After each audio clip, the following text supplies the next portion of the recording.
Okay. So yeah, as you can see, so I started playing Gwent like 2 weeks ago, and apparently I got into the closed beta 3 days before the closed beta ended. That's 3 days of head start. Yeah, I have a head start on y'all. Except for that the public beta was a almost completely different game. Alright.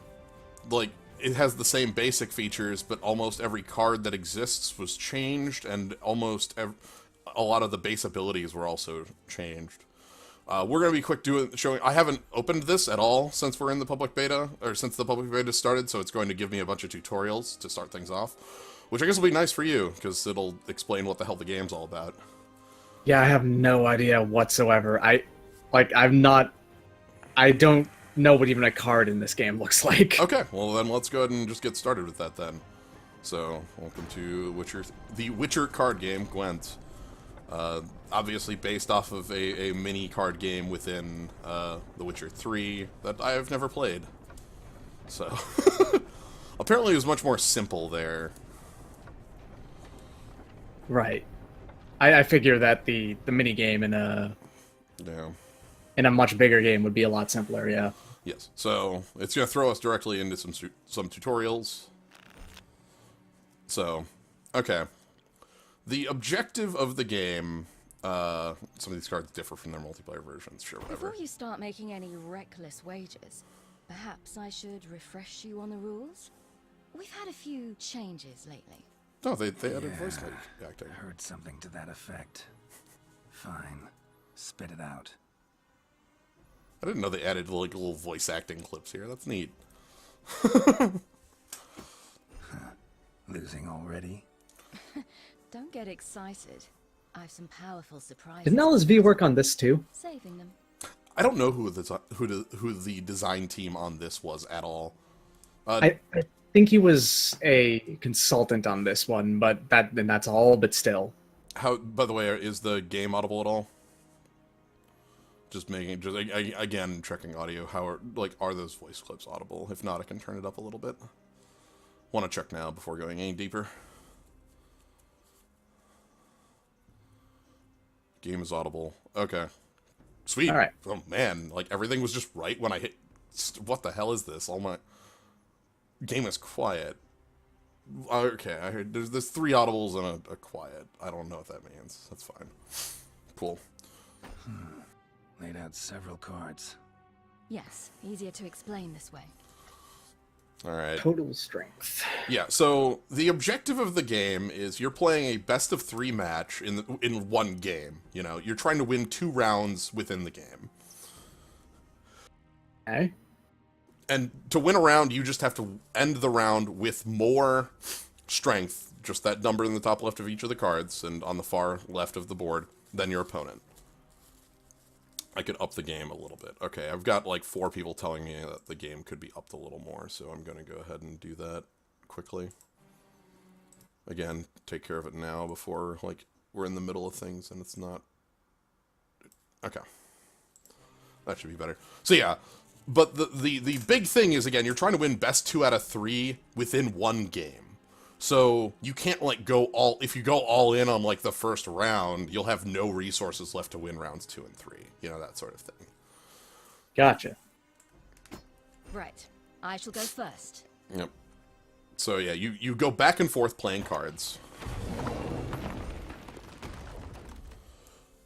There's rows. They will explain what the rows do, but they innately do nothing. Cards reference them for effects. So you have melee, ranged, and siege. So, yeah, in the top left, Now you. See where it is. Play a card. Any card.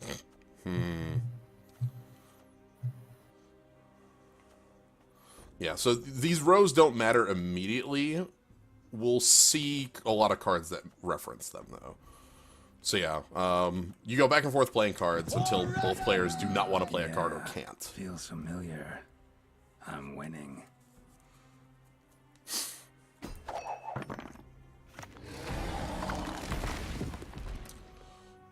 So yeah, Let's give up now.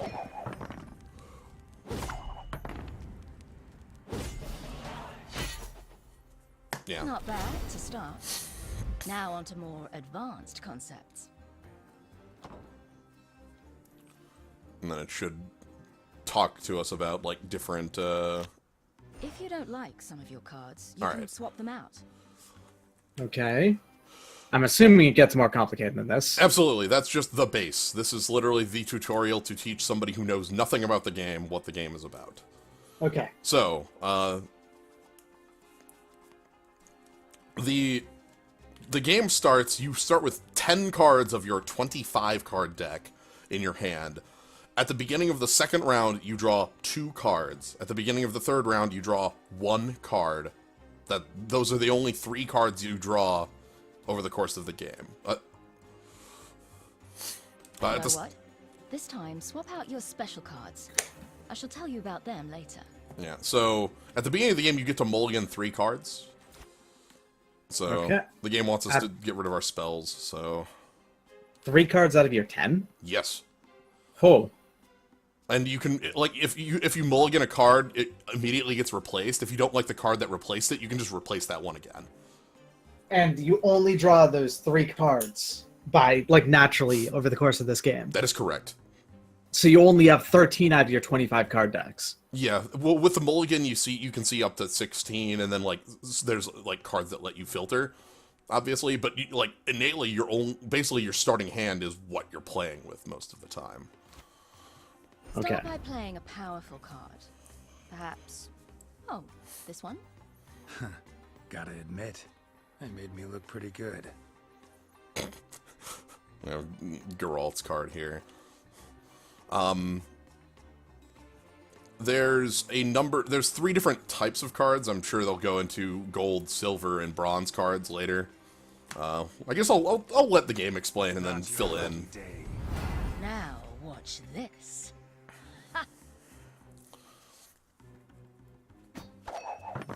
Alright.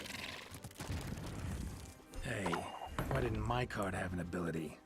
Smarting, are we? Then play this and see what happens. Okay, so, yeah, we have, again, like, Geralt here has no text at all. It's just 10 strength. And then we have, like, these little mini Arachnos that summon all the other copies of them.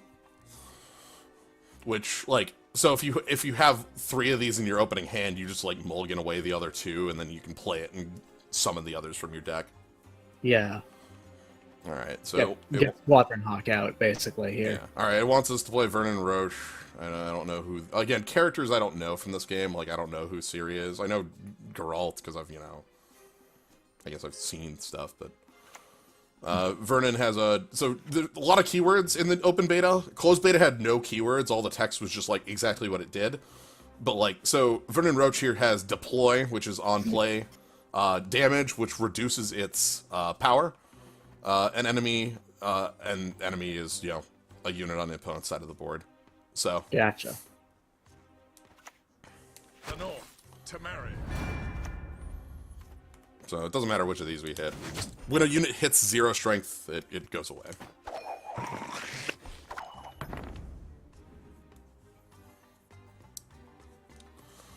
Now, what's the card they just played? A Necker, no ability.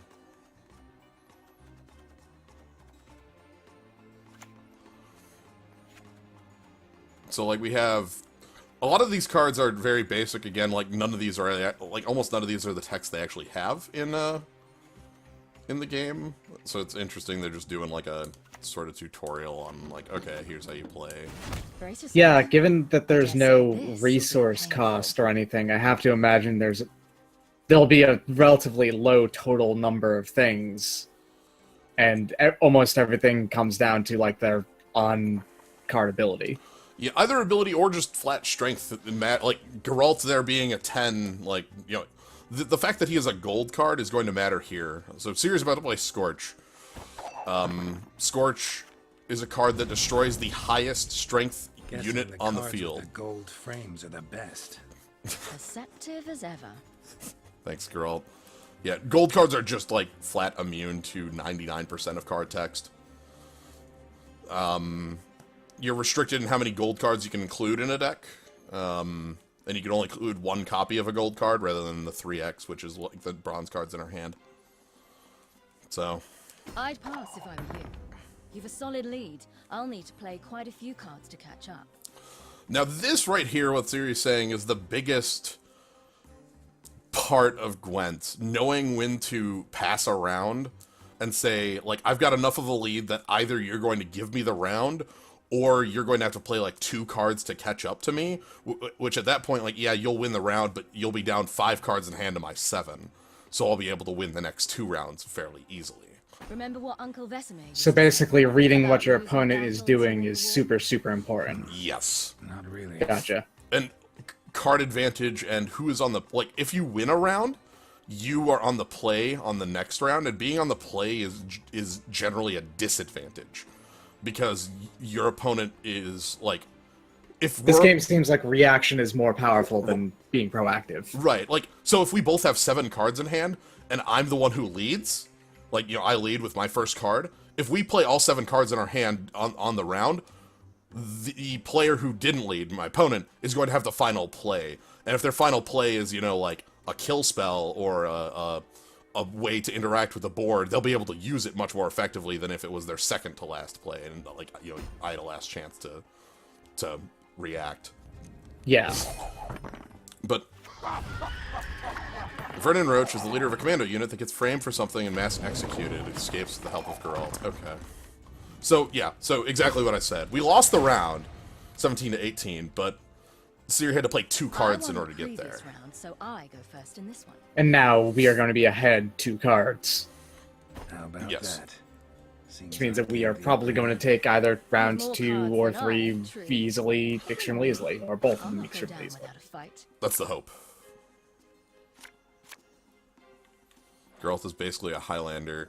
Okay, oh, this is new. So, in the beta, you only got your mulligan at the beginning of the game, and one of the classes did get a mulligan mid-game. In the open beta, you get a 2nd and 3rd mulligan at the start of every round. You can mulligan away 1 card. Ah, okay. So, looking at our hand, we have Ballista, which is 6 strength and then -3, so it's worth 9 total. The Redanian Knights are worth 9 total, just flat. Silly here is worth 10 total, 5 strength and -5 on the opponents.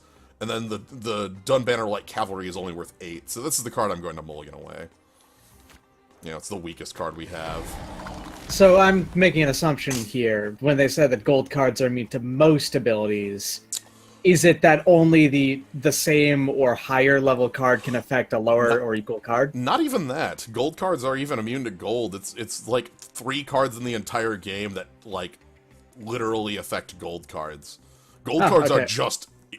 Outside of, like, 2 spells I can think of off the top of my head, gold cards are invincible. Okay.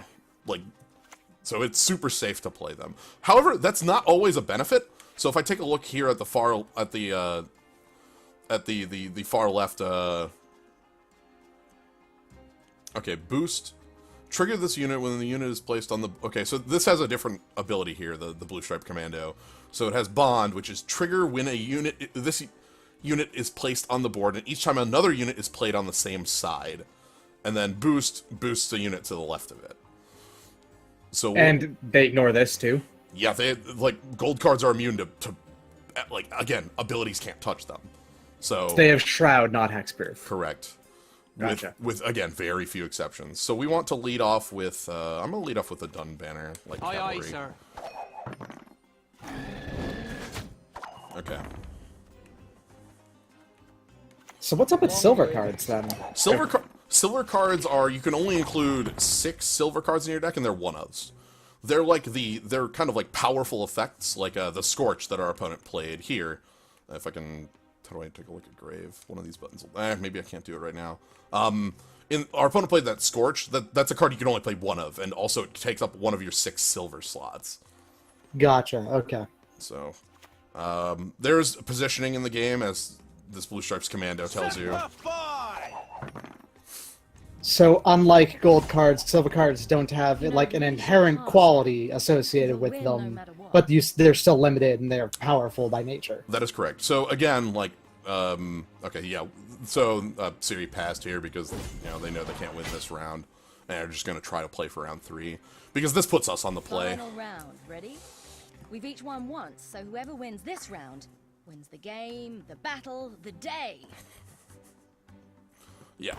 Let me take a look and show you the difference between like like just at the cards we have. Ballista is 6 strength and deals 3, so it's worth 9 total. Slee is worth 10 total, and that's generally just a rule. Silver cards are just stronger, but you're restricted in that you can only include 1x of a silver card, so it's harder to build a deck with that like as your like main goal because you can't 3 of the card, and also like you're only restricted to 6 silver cards. Right. Yeah. Again, I'm gonna get rid of the Dunner, like, cavalry.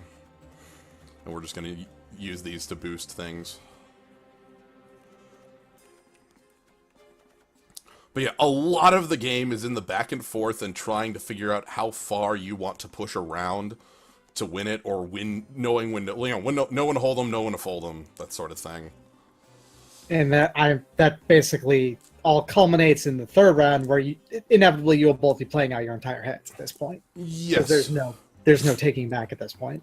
Correct, but you might be maneuvering as to make cards in your opponent's hand dead. Again, so our opponent played the Scorch much earlier in the game, and I keep bringing that up because it's a very powerful card. Scorch kills the highest strength unit on the board. Not an enemy unit. Yeah, so it would hit your own thing if you happen to have the strongest thing on the board. Right. It also, if there's a tie, it just kills them all. Okay, interesting. So, again, that's actually what makes Scorch very dangerous, is like, if I am like, I play out these 2 9s, it's like, I have a huge lead, like, 1 card minus 18. Yeah. And if they happen to play out, okay, you played out your 2 9s or whatever, and they've played out their thing that's worth 12, and then backed up by their other thing. But since it's worth 12 off of 3 things that are worth 4, they could then play the Scorch, and then your 2 9s are gone, and bam, they've still got way higher power, yes, etc., whatever. But if, like, I set it up so they've got the strongest card, like, they can't play their own Scorch. Right. So, like, this card here, the Vran Warrior that they played, has a little timer on it that every 2 turns, it'll consume the unit on its right, and consume is a keyword that just means eat the card and gain its power. So you don't lose anything, like you don't lose any like actual power from your board. Like if they put a 5 next to it, it'll eat it and they'll have a 12. But then they've got the highest power on the board. Yeah. So maybe that's something we can interact with more. Mm-hmm. Nice mess you've got here. In this faction, there are a lot of cards that care about consuming. That like really want to be doing that. Anyway, with 2 copies of the Blue Stripes Commando, we're going to be able to do a lot of pumping of our squad.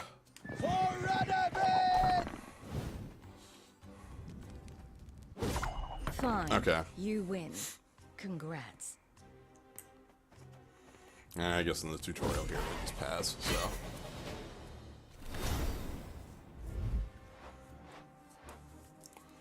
So yeah, that's the basics. We'll get to take a look at more. So there's 5 different factions in the game, and each of the factions plays out very differently. This is going to demonstrate the hero power, so that'll be cool. So this so far feels like a combination between Triple Triad and I'll have to Hearthstone. peek at my cards. In some way. That's what I'm getting out of it. Okay. So we get to swap out some cards here. I'm gonna get rid of the light cavalry. I don't like them. We're almost done. I've one last thing to show you. Play this card and you shall see. Okay. Let's give up now. No, they're down like 7 cards. This is just a... Okay, so... See that? That, dear Geralt, was a leader card in action. So yeah, in this game, we've got a leader card, which is like your faction leader. So you start with your 10 cards in your opener, but you also start with this 1 leader card that always has a specific effect. A lot of the times your deck will be built around these. There's one that its entire effect is search your deck for 3 cards, put them in your discard pile. And, you can build like a reanimation style deck based off of that. Because you're always able to hit the same cards. You know, this one here, Eredin, just is a card worth 9 and also has a lot of, it has some, like, different versatility to it. Go on, your turn. Let your leader lead. Now, ours makes a copy of a bronze ally. So, we'll just go, it's worth 3 strength on its own, and then the copy it makes, you know. Now watch Is worth however much that is worth. Button So, up. Weather's Right. about as to it stands, this card is This functionally worth weather 12 card right now. Yes. Weaken units on 1 row. That I remember. Alright, we're going to learn about weather effects. From what I've been told, weather effects are much different now than they were in closed beta. In closed beta, weather effects were just like, there's weather on a row, like it's foggy or on the middle row, or it's freezing on the melee row, and all units in that row would go to 1 strength, which is extremely punishing. They've changed it so it's more of a consistent damage style thing, which we'll see here. Gotcha. Yeah. Yet the weather can be fickle. Catch. Play this. See what happens. So the way... Don't expect me to give you one every time. Yeah, so the way this, like, Frost works is that every turn it lowers the stats, the strength of every unit in that row by 1. There's different styles of weather effects. There's, like, one that lowers the highest strength unit by 2. There's one that lowers the lowest strength unit by 2. But they all kind of average out to be the same. The card we've been given just clears it out.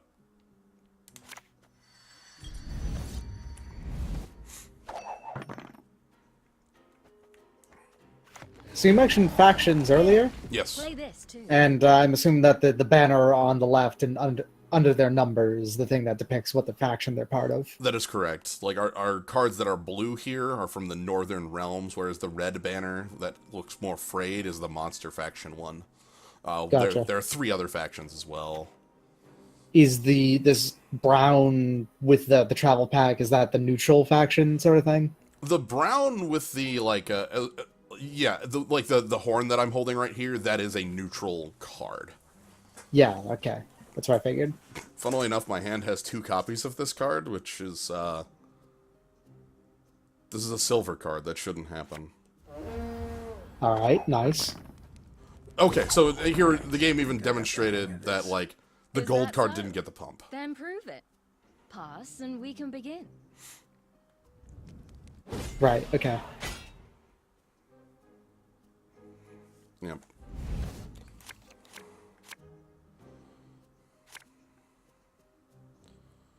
Alright, so we get Alright, to... let's play a real match. Oh, so they give you the 2 of them just for this round, so you get the tutorial of what it does, and then you get the actual time get to try it out and play it for real. Yep. So, like, this here is going to be the actual, like, Not your just a round. Though we're up 3 cards on our opponent, so it's effectively, like, being up 3 cards on our... Oh, we get to see a card with a new ability here. So this is a chort. It has Brave, which is a trigger that only happens when you're losing. So when you have less cards in your hand than your opponent? Strength, actually, is how it's counting. Is Oh, huh. So when you're losing on strength. So, like, this chort is normally only worth 8, but because, you know, we played Geralt and we're winning by 10, when they played it, you know, they had 8 to 10, then it checks for the trigger, and now they're winning by 1. That's interesting, because that makes math weird. Yes. Yes, it It does. makes really weird math. Well, the thing I like is it enforces one of the most important rules of the game without actually telling you flat, which is, when you're winning, You want to win as close as possible. yes. Yeah, I got that based on just how all of this has worked so far, where it's a balancing act. Mm-hmm. That, like you said, that is a card that just depicts that rule Nice mess perfectly you've in got just here. one card. What does this fog do? Is it just -1 on my side? Oh no, so this is like fog. It's draining from the highest unit rather than the all of them. Different weather effects have different things. Right now, I don't think there's a button that lets me check what this weather effect in the row is, but you know, a game in open beta. So Yeah, they'll probably have a little tooltip next to it at some point. this is the last round, so we can just play all the cards in our hand. Now, one thing that's going to be interesting, let's go ahead and pump the lane. So we have 3 cards at 13 right now. Now, the weather effect hits the highest strength unit, which was all 3 of them. Whenever there's a tie, unless it specifies it, ties are resolved by hitting everything. Gotcha. I think there's a couple cards that specifically are like, if there's a tie, like, you know, it randomly chooses. But mostly, it's ties are resolved by just hitting everything. Finally. Anyway, so this round's ours. We don't need to play any more cards into it. And we actually want to, you know, end that one quicker, because the longer that game goes on, the more that weather affects that row. Right. Well played. Who knows, you may indeed have the makings of a Gwent professional. Spend enough time in taverns, that's sure. Now, come on. Another drink, then we hit the road. Alright. At this point now, we're done with the actual tutorial. Cool. Bunch of ore. 100 ore. Alright. So there's a lot of tutorials. I'll be going through some of them, because each of the tutorials is more like teaching you about the faction, and at the end of the tutorial you unlock the faction leader. And there's a couple different faction leaders for each of the factions, so you want to just have them unlocked so that you have more options for things that you can play. Also, each of the tutorials is worth 25 and then 50 ore for the second one, and then the third one unlocks the faction leader. 100 ore is just a pack. That's gold. That's Hearthstone gold. Gotcha.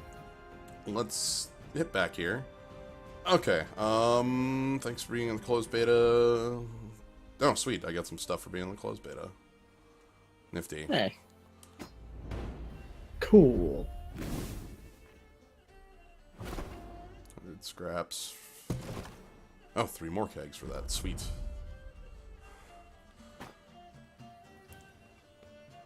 Meteorite powder and scraps. So, meteorite powder is a new currency that is just turn your card foil. You apply the meteorite powder to it, and then your card shines. However, foils in this game look really freaking sweet. Like, they have, like, cool-looking animations to them, so that's It looks like the Witcher... Well, the Geralt card you played earlier had an animation associated with it. Yep. So, units have armor. Oh, we'll be seeing cards with armor. Armor is like strength that... It doesn't count, like, you see that card has 5 and 3 armor. I'm going to assume that it does not apply to your strength, but it does apply to the card. It applies to it doesn't apply to your strength, but if its strength is ever tried to be reduced in some way by, like, weather or a card effect, it hits the armor first. So, that's what I thought, yeah. Yeah, so it's like a shielding. So the scrap is Hearthstone dust. You turn your scrap into other cards, and you turn additional cards into scrap. Gotcha. Changes a ton.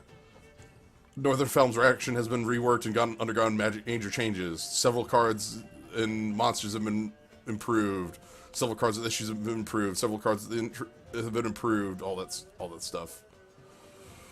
So there's a ton of changes and fixes and all that jazz. So what I want to do first, I actually want to open up one of the kegs. So I love the packs in this game. When you buy a pack, you talk to this little troll. And I love the little, this troll that sells you kegs of cards. He's got some excellent expressions going here. Yeah. So a keg of cards is 5 cards. We'll see that when this explodes. Your first 4 cards from it are generally commons, but not always. They can be they can be anything actually. Wow.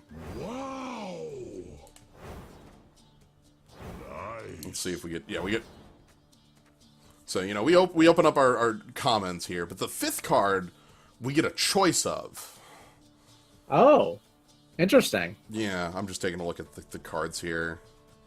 Ballista, because all these cards are changed from what they were in the closed beta, so I have to read them all again.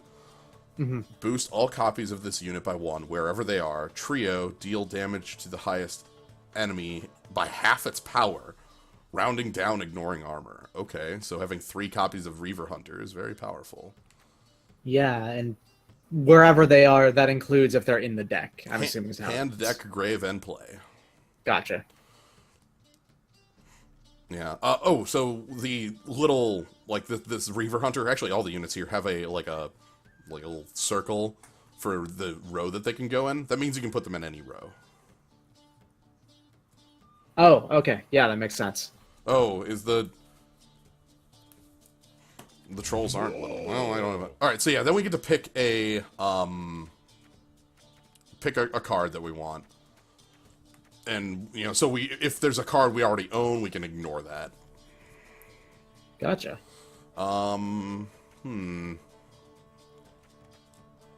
Queen's Guards.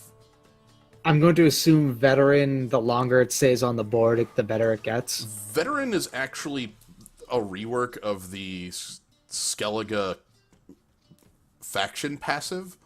That is at the start of each round, it gets the veteran. At the start of rounds 2 and 3 specifically. Okay. So like the card gets more powerful the longer the game goes. Right. I don't think I can actually look at keywords from this menu as a thing. I'm gonna go with the Queen's Guard though, because that seems pretty strong, because it just gets stronger as the game goes on, and they just come back every time you play a new one. Yeah. So. Yep. So we can take a look at like the keywords on some of these in the deck building. It's like if you play one of these per round, on the 3rd round you play it, and then it's 15 power worth, it seems like. Yep. Or if you like play multiples and then all of a sudden like on round 2 it's just like, you know what, I need all this power, like, you know, pick them all up. Yeah. Let me go into collection so I can take a look at the keywords. Skellige.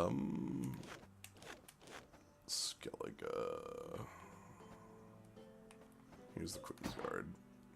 I figure obviously these names don't have any problems whatsoever from the game that they're from, or actually from the books that they're from. Yeah. But being used as faction names in a card game, they're a bit ungainly and unwieldy. Yeah. Jeez, can I not? Oh, I just hover over it. Okay. So, like, if I hover over the card, it tells me what all the keywords are. It only costs... I guess this goes up depending on if it's a silver or a gold card, how much it costs to turn foil. Maybe? I actually think it's rarity that matters. Yeah, so, okay, so silver and gold is not rarity. Oh, is not? That is not. So take a look in the bottom right-hand corner of this card I'm looking at, the clan a Scald, that has a neutral... Ooh, that's subtle. Yeah, that is a like common card. It has a white gem. Now, if that is tiny. Now, if I go to the Queen's Guard we picked up, that has a blue gem. So it's got the PC game universal term of blue means rare. Yep, and then also if I go to purple, which is epic, and orange or gold for legendary. Yep. Okay, so the same as everywhere else. Gotcha. Yep. So. That is a very tiny marker. I would never have, I would almost never notice that. Yeah, if I go into the tutorials, I think it's going to call it out in the, where are they? Like in the deck building tutorial, because like here it'll tell us about card crafting and such, which I should probably go through anyway just to get some of these like rewards from them. They'll probably touch on the stuff I want to touch on anyway in the deck building. because that's the next thing I want to touch on. So, okay. So yeah, we have 5 different factions. We have a...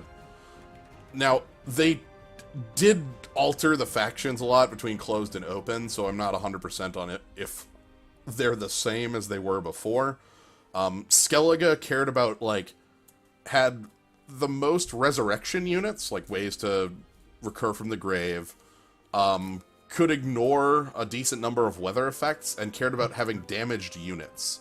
Like, so when its units became damaged, a trigger would happen, or it could pump damaged units. Northern Realms is like the army faction. They have a lot of team pump.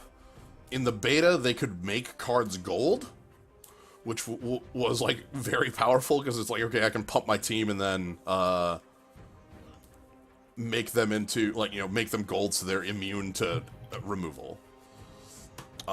Monsters cared the most about weather. They also had a lot of consuming effects, like they would eat units either in play or on the board. Yeah, Ghost Rare. There's so many good ones in there. They also have, their old passive let them keep a unit through the round. I don't think they have that anymore, though. Scoia'tael has dwarf tribal stuff going on, and ambush cards, which are like, you play them face down, and then in a couple turns they turn face up, so your opponent doesn't know what you've deployed. Right. So it's like you have a hidden amount of power. Yeah, you're playing your cards face down in defense position, and they just pop up and a trap card happens. So yes, that's exactly that. Okay. Nilfgaard has... I think Scoia'tael also cares about mulliganing nowadays. Which is, like... They have cards that get more powerful as you mulligan, and also, if you mulligan away this card, put it into play. What? Yeah. That's a bizarre mechanic. I Whoa. love it, right? Like, that's cool as What hell. the hell? Yeah, I'm pretty sure Scoia'tael has the Dwarf Tribal. And then Nilfgaard has, like, information is their big game. They can reveal cards from both your hand and your opponent's hand. Have a lot of cards that trigger off of revealing cards. Like, whenever you reveal a card, remove 2 strength from an opponent's unit. But Gotcha. they also have spies, which are an odd card type that you play onto your opponent's side. They give your opponent the strength from it, but then they give you a very strong effect for, like, handing over a card, you know? They're also capable of destroying the marshal, even though they're 1 power. Yeah, it's very important to have a spy and keep it around for killing the marshal. You have to watch out for the bombs, though. That's the very important thing. It's hard to tell. So you gotta keep your miners out. Alright, I'm gonna go ahead and pick Scoia'tael just to see what we can craft here. I would like to see that ridiculous mulligan rule. Same. So here's the thing. So take a look at the leader we have. There are 3 different leaders in each faction. We have 1 unlocked to start, and then if we do those challenges, we'll unlock the others. Francisca here, you deploy this 4 strength card and get to mulligan 3 times. The use of the term mulligan just as the mechanic of putting cards back into your deck, even past like the start of the game, is interesting. Yeah. Well, like in golf, when you take a mulligan, you don't it's not the first shot. It's That's true. That shot, and that's the place that I think of on. All right, so we can The deck builder is very nice. I like the filtering that we have access for it, and it's very easy to read. Like, it kind of, you just have your deck kind of laid out on this nice wooden table.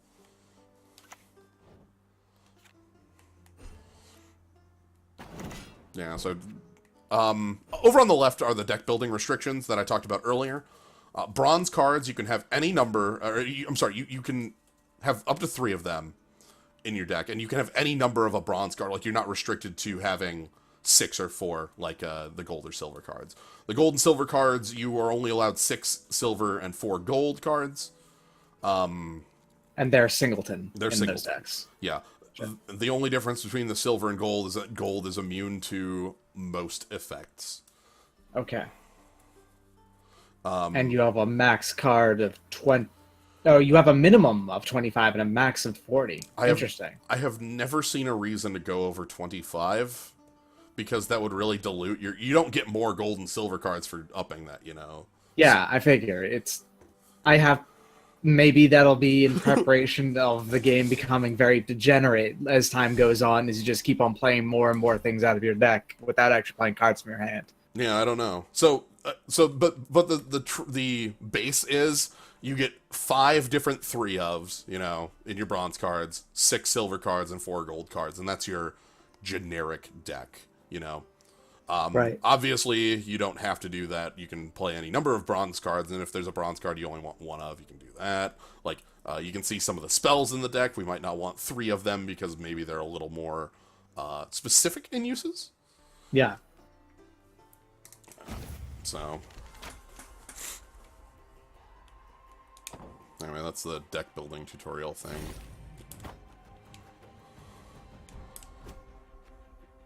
Oh, there we go. That just had one of the... That little thing in between the loading screen had one of the few cards that can affect a gold card. The shackles. The Dimetrium shackles, it looks like, or something? Dimetrium? I'm not certain how to... That must be a word from The Witcher, but Dimetrium cards are the ones that actually affect gold ones, because Dimetrium Bomb turns gold cards silver. Dimetrium Shackles turns gold cards silver. Yeah, it's forged out of the kidney stones of that dude named Dimitri over there. Oh, man, that's gotta hurt. That's why they're hard. Dimetrium? Dimeridium. That's right. It would be idiom because it's it's European name. Dimeridium. Okay, Dimeridium. Okay, cool. Anyway, they give us a keg for free. Nice. So we're gonna go ahead and. But yeah, those are the specific cards I've seen that affect gold. It's always Dimeridium. Gotcha. At least I don't know if that rule. Ooh, we get a foily card. It's like,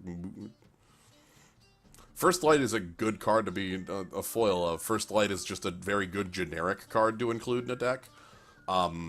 It specifically lets you choose 2 effects. You either get Clear Skies, which removes all weather effects, or Rally, which is play the top bronze card from your deck. Ooh, neat. Bronze unit. So even if you don't have you don't have a weather effect to get rid of, you can still play it, and you'll get like random bronze unit. So I really love the little troll goes like wow, and every time you flip a card over, I love it. Oh, sweet, the 3rd Reaver Hunter. Nice. Hey, yeah, you got a playset now. Yeah,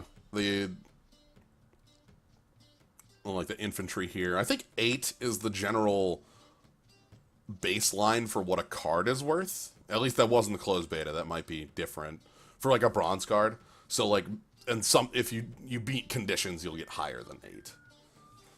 Or if you're a gold or silver card. All right, so we get to... Card is worth 8 by default, but if the thing it's hitting was boosted, it's worth 10. Yes. Seems pretty nice.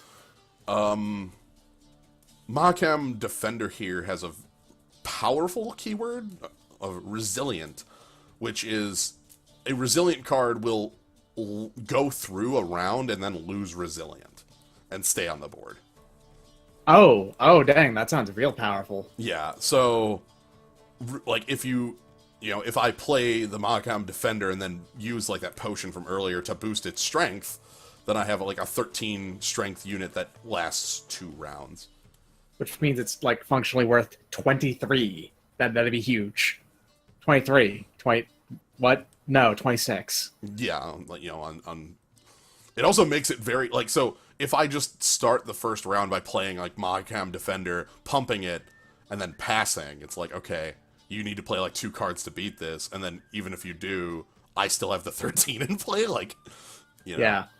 Dunbanner Heavy Cavalry, this is more of a kind of, funnily enough, this is like a sideboard-ish sort of card. Yeah, it seems kind of narrow. But when it's on, it's worth quite a lot, obviously. Yeah. Necker Warrior is an odd one. Like, in a vacuum, this ability doesn't sound that powerful. Choose a bronze ally and create 2 base copies of it on the bottom of your deck. So let's say you were playing that spider earlier. Yes, that pulls all copies of itself from the deck. All of a sudden, that goes from 12 to worth 20. Yeah. I'm gonna go ahead and pick up the Macham Defender. I really like the idea of, like, playing with the resilient stuff. Also, it's in the faction I wanted to build a deck in anyway, the Scoia'tael. So, Interesting to note is the shield that he is holding is called a Pavis. It was typically carried around by crossbowmen as a sort of mobile cover.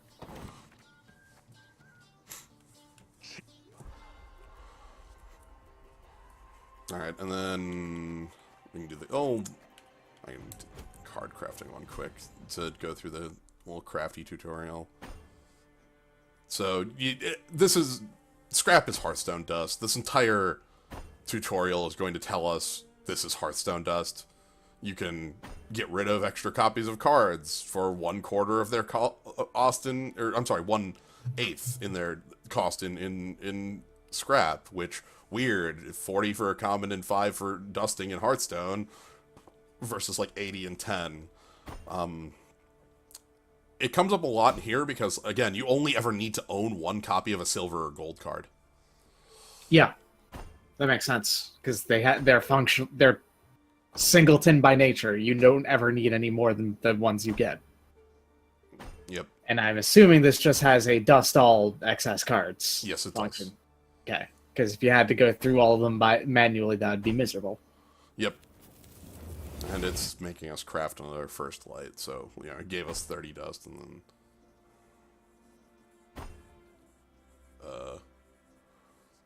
Oh, it wants to eat my meteorite dust? It's forcing you to use it right now. That's. Well, I guess they give it to you just so they could do this. Well, but whatever. I should have ate it on a different card then, so that this tutorial all of a sudden, like, is like, now eat your meteor, and then, like, the tutorial just, like, freezes. Game has crashed. You can no longer play the Gwent open beta because of this. Okay, and then, so the rest of the solo challenges are like, unlocking, different leaders and different, for each of the factions. So they each play, like, the leaders themselves all play, like, differently within their faction. Most of the factions have something like, 2 to 3 different focuses that they go towards, and then, like, the leaders will focus on that one focus. Right. So, like, the one Northern Realms leader we have unlocked just says +1 strength to all units in all areas when you play this card. So, you should it might be hand and deck, so play this card first, please. Like, that sort of thing. Yeah. I think what I'm going to do is open a few of the kegs that we have sitting around, and then I'm going to try to I'm going to see if I can build a deck around the Mulligan thing that we talked about, because I think that'd be hilarious. It's just such a strange idea. So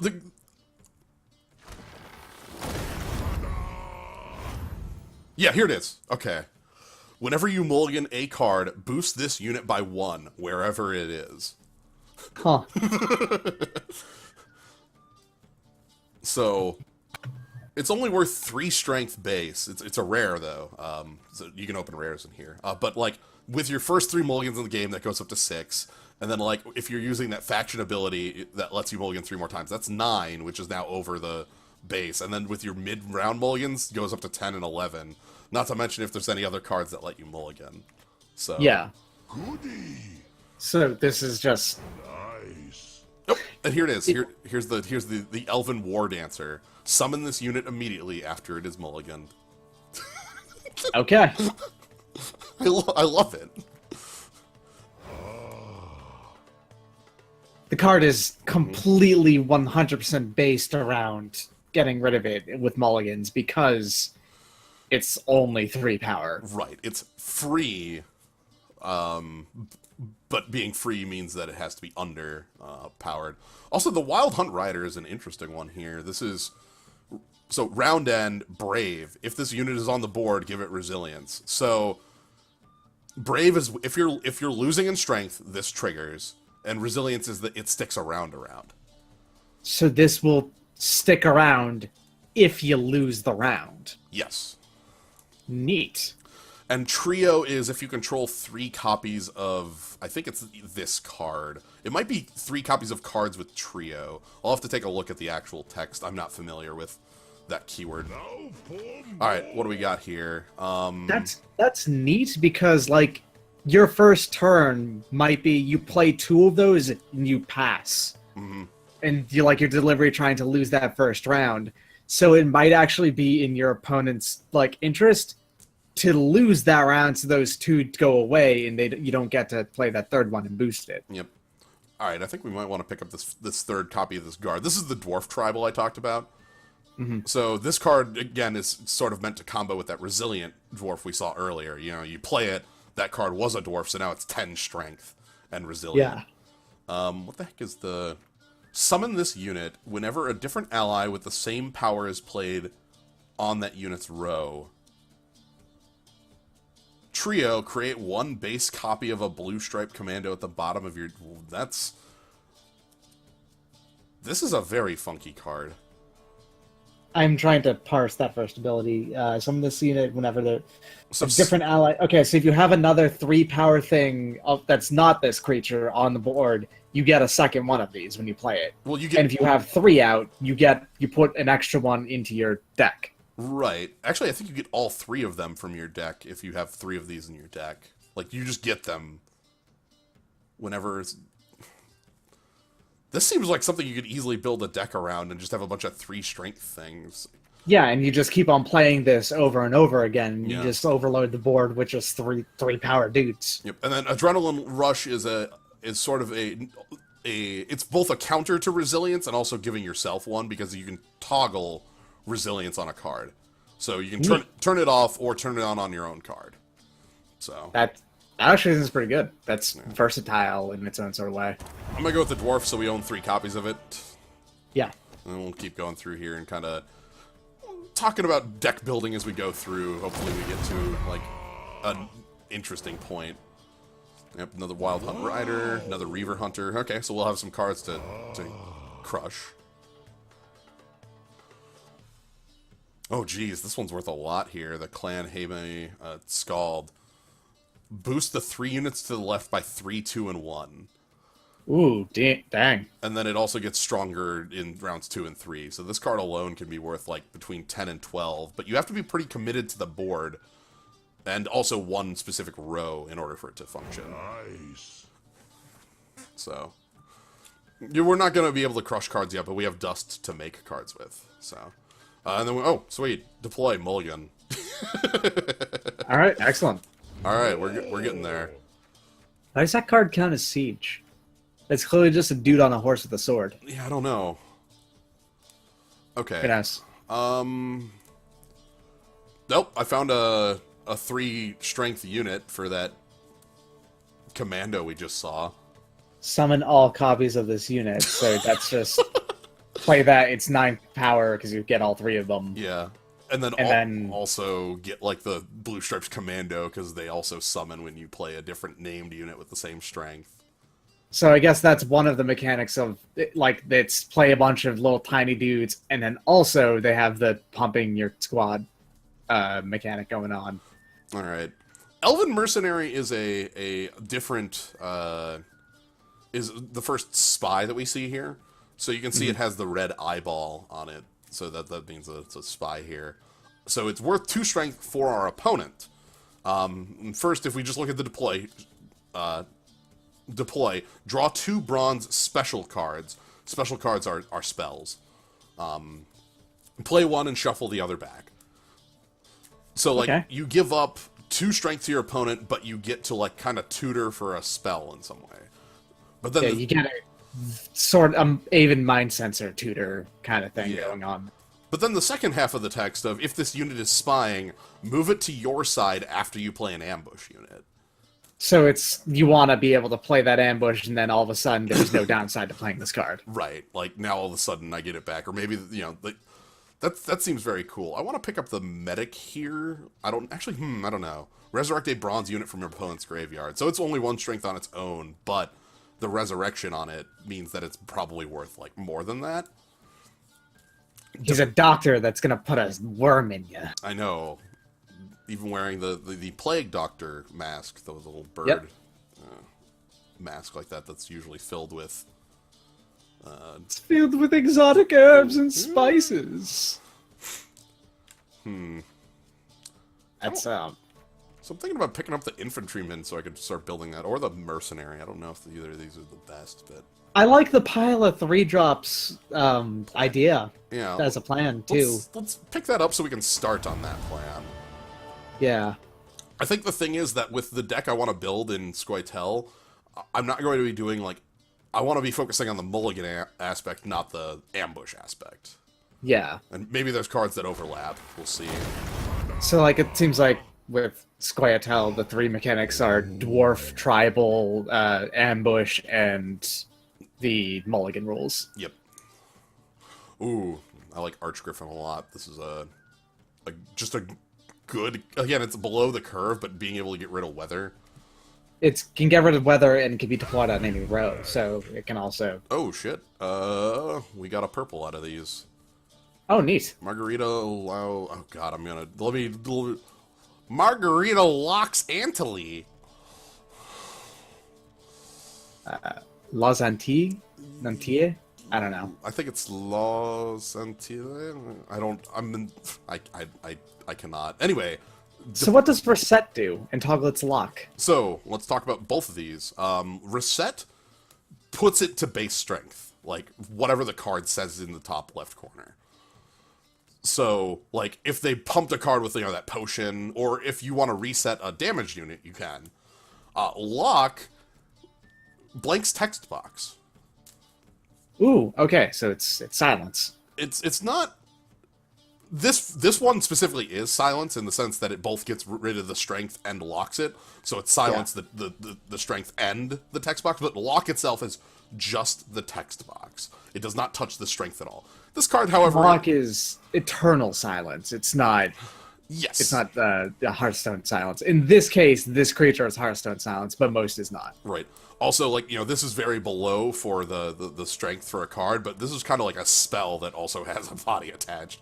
Because you're playing it to, like, heavily disrupt. You can also use it to toggle its lock, in the sense that you could use it to unlock a unit of your own, if needed. Mm-hmm. If there was some, poor effect on your, like, key unit for what you're using, you can do that.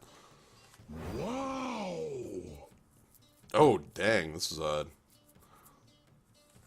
This seems pretty good. Oh, yeah? What are we looking at here? The Dragoon. Boost a random unit in your hand by 1 strength at the start of your turn. And its turns are between when you're you're playing cards, and you play the other person's turn, then your turn kind of thing. That's your turns. Yeah, but this is turn start, so your turn start. So every one of your turns. Yeah, Squirtle also cares about spells, as we kind of saw with that one spy. Yeah. Alright, what do we got here? Ice... Oh, look at this foily ice giant. Yeah! I like this. like, animation on it. So, Ice Giant is part of the monster faction that cares about weather effects. It boosts itself by 5 if there's any frost on the board. And it damages itself by 5 when the frost is removed. Ooh, that sounds risky. Well, the damage itself by 5 will just put it back to its, like, remove its boost. Oh, it won't, okay, It won't just flat kill it. The Imperial Brigade boosts itself by 2 whenever you play a spy, and then also boosts itself for each spy on the board. So, like, that's neat. This is part of, like, I build a bunch of... I give you a bunch of spies, and then, like, I offset the fact that it's +2 strength for all you by, having this unit. Reaver Scout is a strong tutoring card. Summon a copy of a different bronze ally. So the summon part means you have to have a copy of it in your deck to take. Right. But, like, this is 2 strength plus the strength of whatever unit you target. Mm-hmm. Yeah. I'm gonna go with the foily card, just because it's foily. Because it's neat. Yeah. Yeah, clearly it can kill itself if they damage it down to lower than 5 and then it kills itself. I didn't think that relevant to say, because it's it deals itself 5 damage. Yeah. Happy we got the silver card. That's kind of nifty. I'm kind of treating this as like the deck building time in my mind. I see all these cards, and it's Yeah, you get like just a lot of packs just for free. yeah. For starting. I think a lot of this was again because I was in the closed beta, so Fair enough. Maybe they just took all the cards you had at the time and they'll give you all your progress back.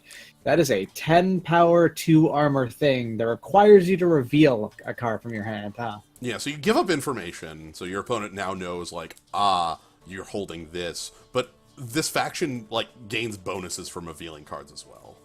Yeah, so this is a downside, the first downside, like real downside on a card we've seen, but this is still a workaround downside. Yep. I like this one. Start turn, damage the unit on the right by 1, and then strengthen itself by 2. Nice. It just kind of siphons off the power and gets more powerful. It is a net gain right there. Field Medic is also like a kind of like the Reaver Scout. This is kind of showing off one of the other Northern Realms abilities between this and the Reaver Scout. This one shuffles a bronze ally from your grave into your deck and then plays a random bronze unit from your deck.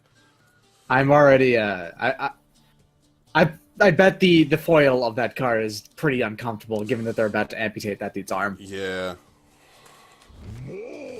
Alright, ooh. What do we get to pick up? Ooh, we got a couple foils to choose from.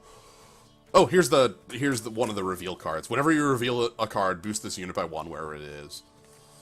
Nice.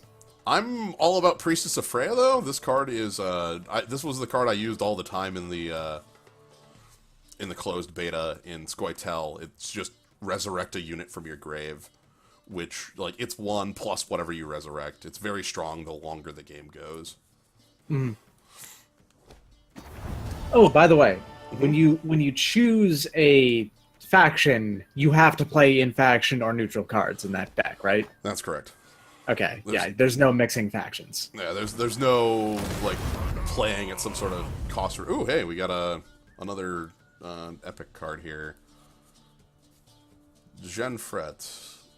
So, strengthen self by 1 every round. Deploy, damage 3 allies by 1. Effort, strengthen self by 1. What is effort? Ooh. I do not know what effort is as a keyword. I'll have to get to the point where I can look at the card closer and see what that actually means. Ghoul, consuming a random card from either you.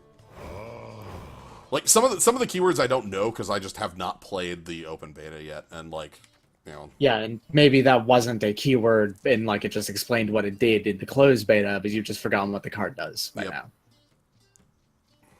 So, effort does something every time the card does something. That's like the most. What? So like when I'm guessing that it's when you play it and it does its deploy, it's doing that 3 times. When you do that 3 times, it does its effort 3 times. Okay. Not like because the first way it says that. Wait, so does it do it when the veteran goes off? I'd assume, given how it works out, so that's veteran +2 every round, which seems pretty good. And then also whenever the deploy happens. So that'd be like round 3, that'd be like a 15 power creature. Oh shit! I get to pick up a legend here. Okay. Okay, so we got 3 legends to pick between. We have Woodland Spirit, deploy, spawn 3 rabid wolves, and apply fog to the opposite row. Okay.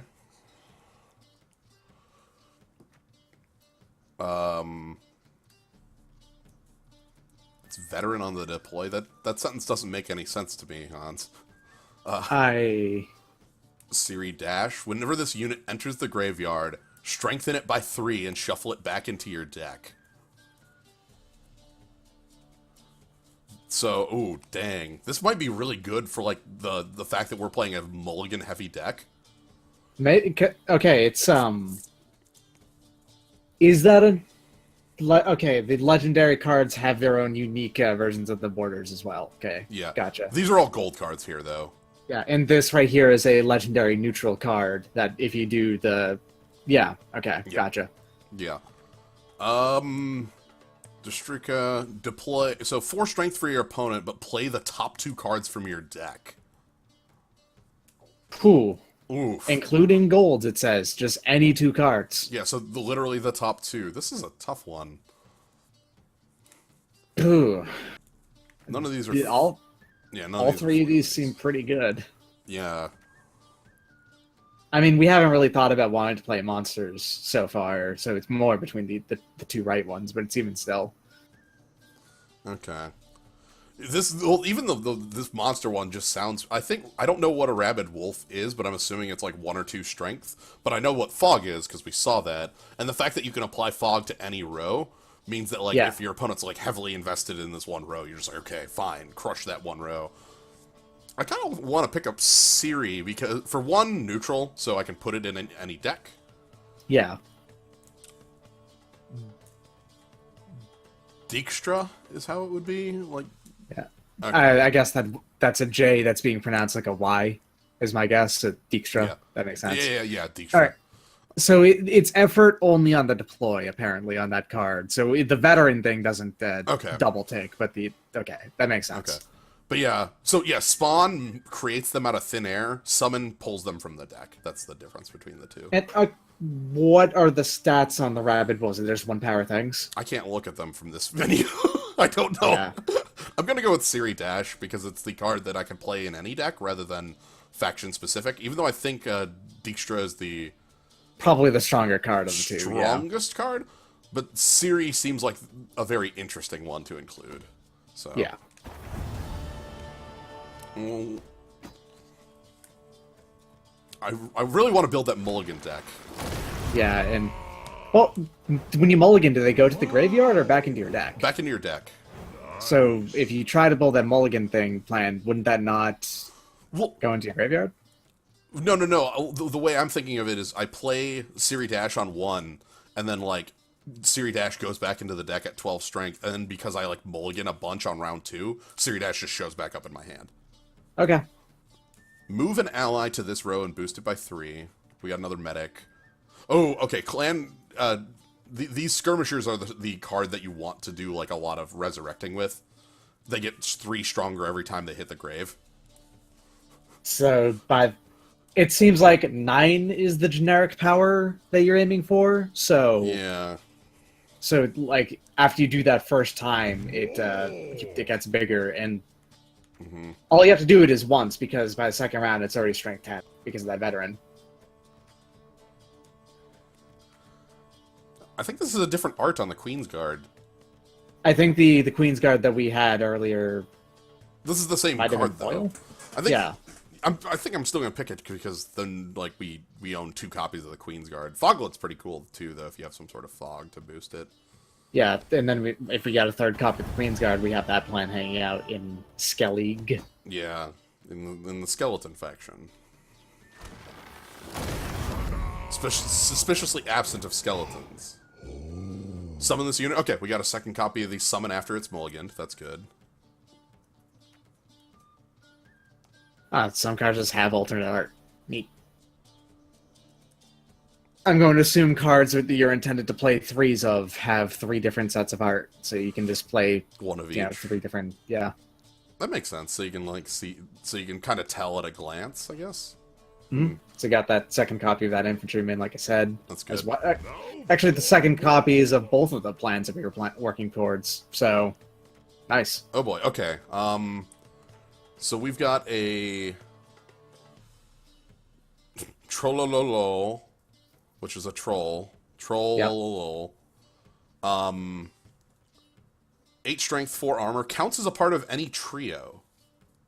Neat. Okay. Cypern Wily, which is neutral. Okay, it's 7 and -3. Or destroy an ambush unit. Okay. And then this last one here. Calic. Take 2 bronze spies from your opponent's side to your... Like, take 2 of your spies back. Neat. So, Bronze spies, though, so not like... If we haven't played Dijkstra, if we had him, we wouldn't be able to take him, because that was a gold, it looked like, so...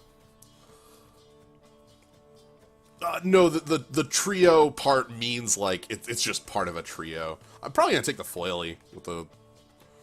Because look at the foil dogs. Yeah, it's neutral, could be played in basically anything. It seems strong enough. Yep. So, Oh, okay. Weaken. That's a different. That is a different word from damage. yes. Weaken, I believe, is damage, but actually affects the base strength. Okay, it's Like- damage but better. Yes. It should be that. I'll have to double check it when we get past all the pack opening we're doing, which we only have 5 left after this. So I realize there's been a distinct lack of playing on this. I've just been looking at these cards because I've been interested in the new cards. Like, this is all new stuff to me. So, all right. I do like the like picking our rare. That's a really cool thing to me. Reset a unit and reset a unit and strengthen it by 3, or reset a unit and weaken it by 3. Okay. When this unit is revealed, play it and draw a card. Oh, neat. Neat. Play that with your 10 power guy. You get 14 out of that, and then you can just replace the thing you just drew. Yeah, you don't go down on cards.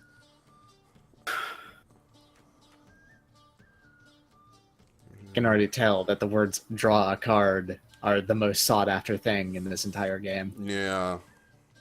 I'm gonna pick that up because I think that'll be interesting to build around. I do like the ballista. Alright. Oh, okay, our 3rd copy of our Summon After Mulligan. Excellent, we've made it. Hey, good work. We just got the plan handed to us. Oh, sweet. So, Rot Tosser here is a really powerful, I remember this one. It spawns a cow carcass on your opponent's side, on a row.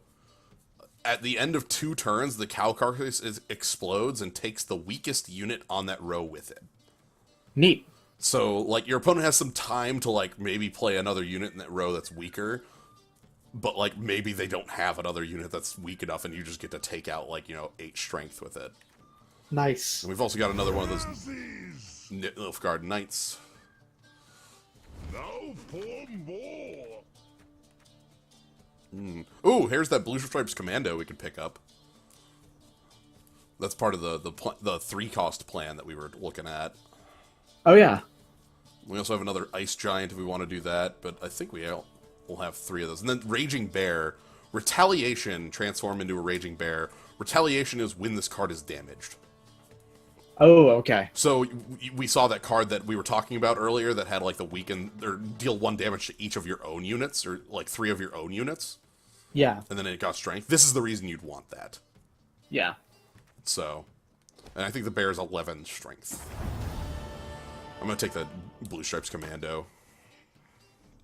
Damaged but not killed specifically. Yeah, that's very important. If it dies, it doesn't matter.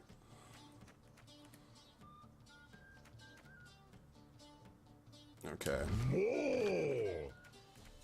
Well, there's Cypern again, but I'm not going to pick Cypern this time. We already own that card. Move an ally to this row and boost it by 3, huh? Yeah. There was a card that did that. That's neat. Restore. Return a unit from your graveyard to your hand, then discard a card. Okay. I wonder if there's anything that interacts with... Well, okay, there is inherently stuff that interact with this card because you can then pick them back up, so... Yeah, also, we saw the card that, like, wants to go to the graveyard over and over again. Yeah. I might go with this one because it's the most interesting here. Though there is Lubberkin. But, With a different keyword of Death Wish, which I'm assuming when it dies, it does a thing. yeah. Yeah, so the odd thing here, this gets to show off. It says not owned on Cypern Wily, but we own the foil version of the card. Right. So it's a bit funky there, because, like, we don't actually want this, like, because we already own one. I'm going to pick up the Restore. I don't know if it's how it is as, like, yeah, as, like, it used to return it into play, but... I think it makes for some interesting, like, there's an interesting deck to be had there. All right, so I'm excited about building this Mulligan deck. As am I. All right, anything new? Oh, we found the third copy of the Temerian infantry. Temerian infantry. All right. So we got all 3 of those. Also, Excellent. whenever you discard a unit, damage an enemy by 2. That works well with the card we just picked up, but... Alright, so we got all 3 of our infantrymen. That's good. And we got 1 keg left. Yes, I could buy 2 more kegs, but I want to get to deck building. Oh, sweet. Deploy Mulligan a card. Hell yeah.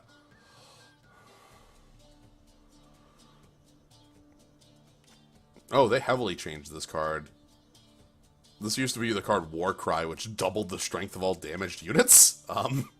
Oh, that sounds huge. This no longer does that. It used to be like a 40-point swing when you played it. It didn't care about row, it didn't care about number, it was just double the strength of all damaged units. Like, it was incredibly powerful. Oh, I guess we could pick up our 3rd Queen's Guard as well. The scariest thing on the battlefield, a dude with an axe. Yeah. Yeah, the 3rd Queen's Guard gives a...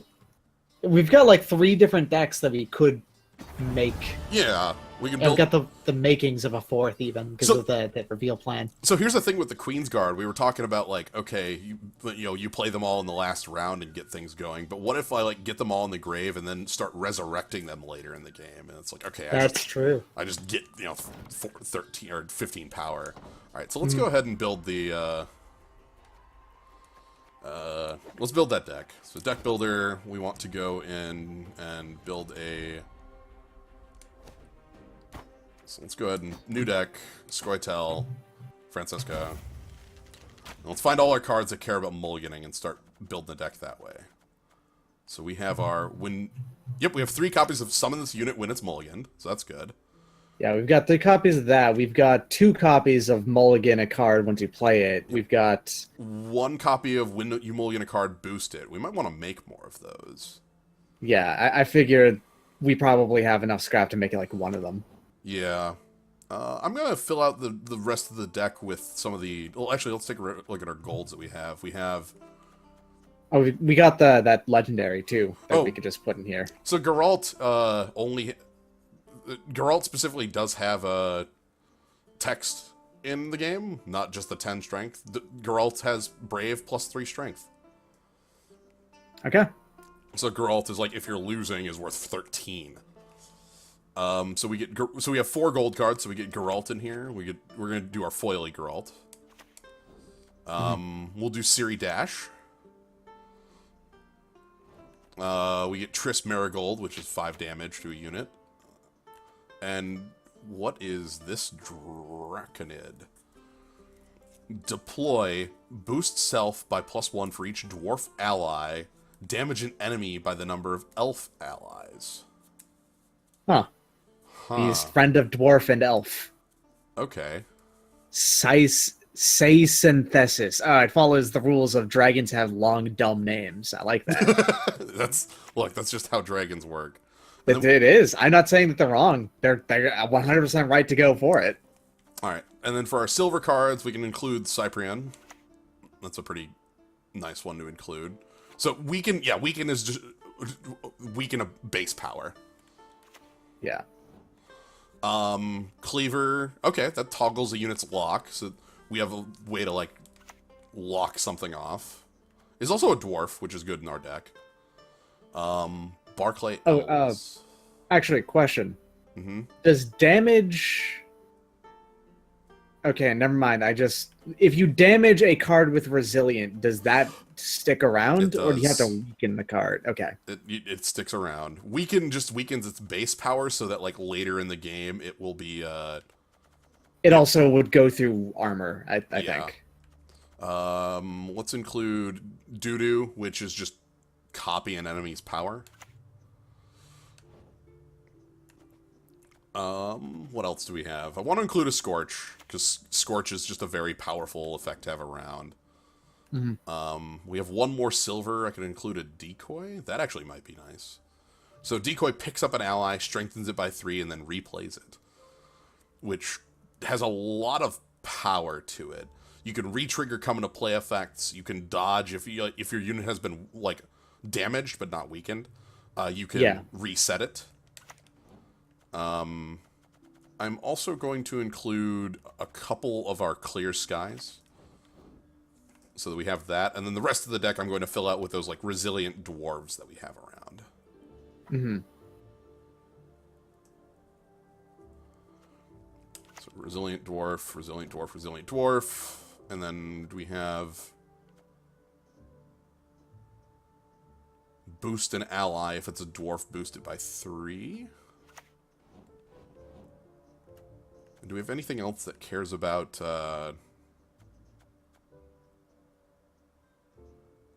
Ooh, I actually could include Royal Decree, which is a different gold card. Play a gold card from your deck. Shuffle the others back. Okay. Is that So this just... Is that better than any of the other golds we have included?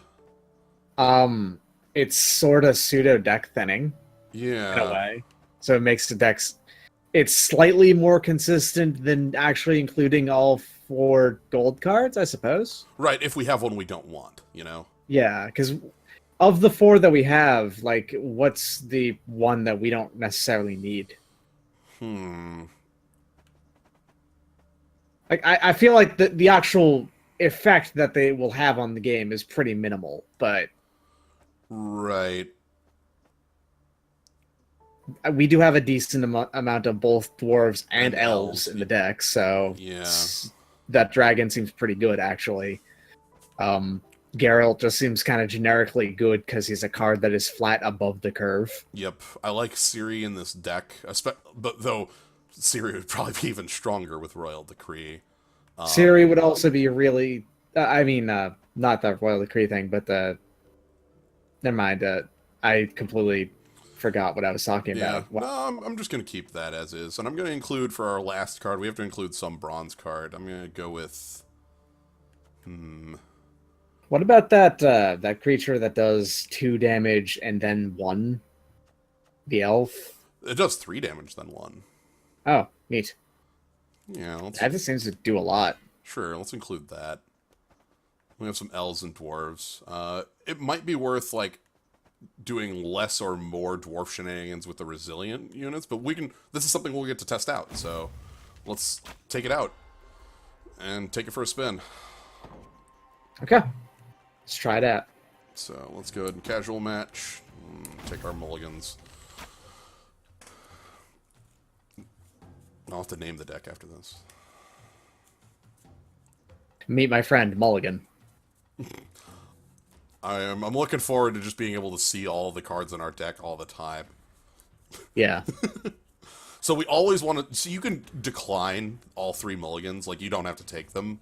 We don't ever want to decline.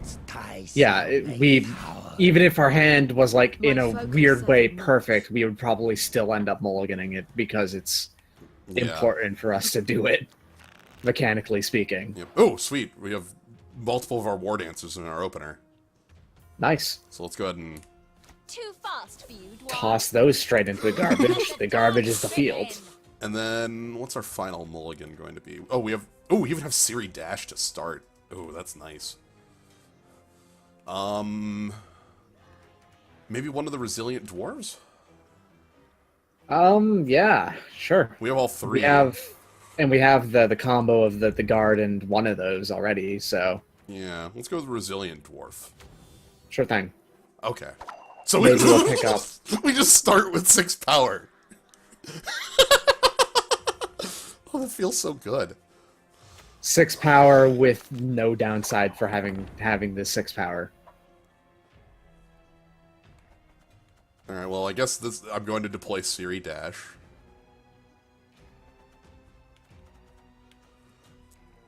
Because we want to deploy Ciri Dash, and I'll put Ciri Dash in, like, the back.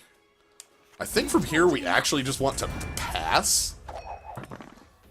I have no idea. So- I understand how this game works now, but I have no feel for how the game actually goes. Right. So the idea here is I want to, like, so they're going to play, like, some sort of card into the board, you know. It's like, okay, they're going to start, like, okay, right now we're both on 10 cards, right? Mm-hmm. They played You know, they played a card, so now they're down to 9 cards, but they're still on 13 strength. In order for them to win this round, they have to deploy another card into the board. Yeah, which would make them down 2, it looks like. Yes, they'd be down 2. So I think on this, I'm just gonna go ahead and pass and put them down 2 cards. Sure. I don't why know. not? I don't know why there's no frost. I don't know why they're not using the biting frost off of these. That's weird. Oh no, it's summon a biting frost. Oh. Oh, they don't have any then. They're in their hand, or they didn't include them. Okay. Also, check out this this buddy here, Wild Hunt Navigator.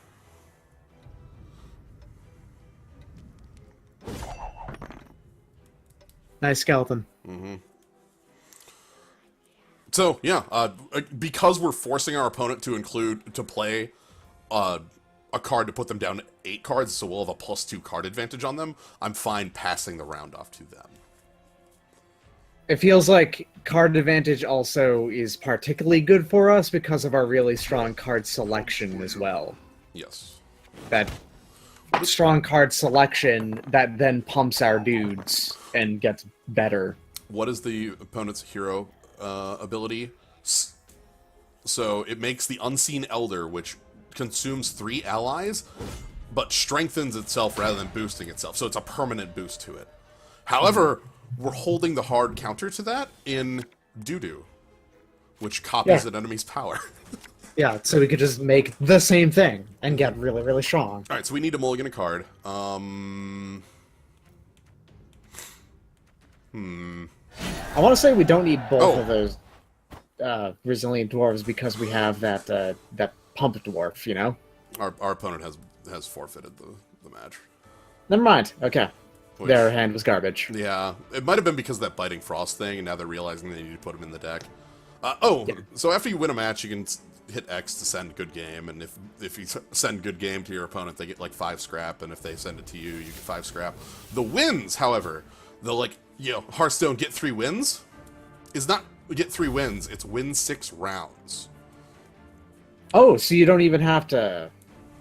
Yeah, okay, gotcha. So, technically speaking, you can lose a game and still get bonus for it, because you would win a single round of it. Hey, have they released any stream or giveaway keys for this game? This game's in open beta now, so if you want to try it out, there's no need for a key. Just go download it. Mm-hmm.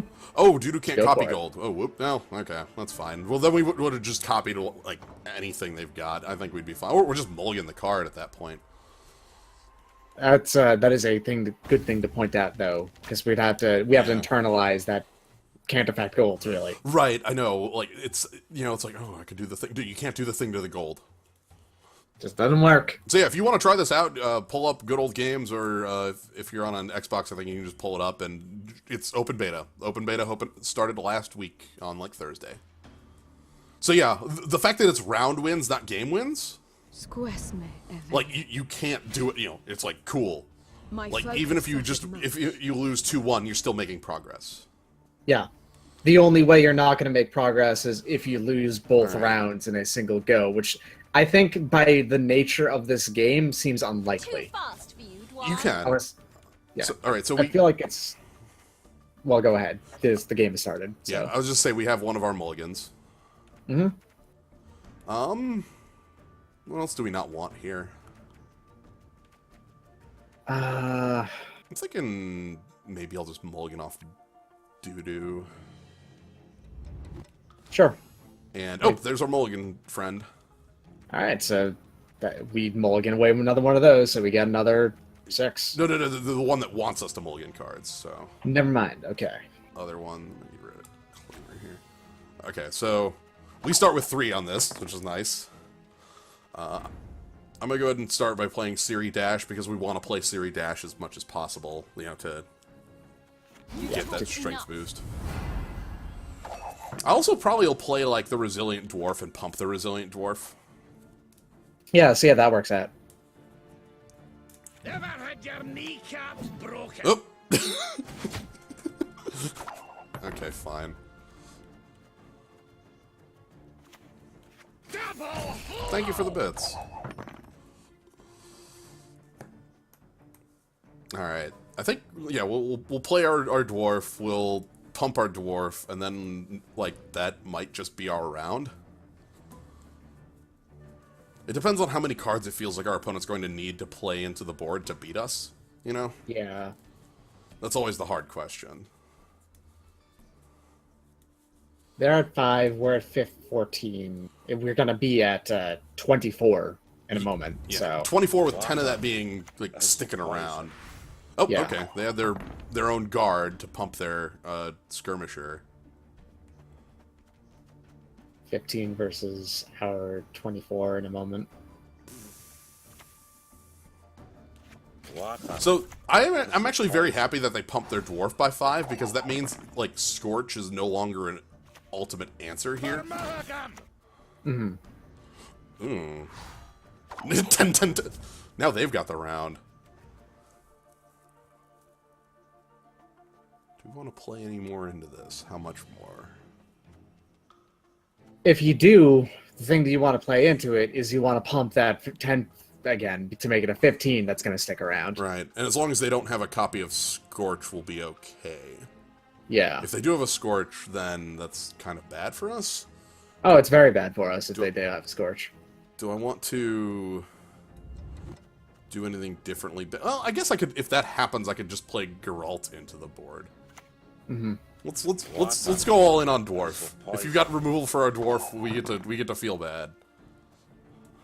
Let's see if it's real.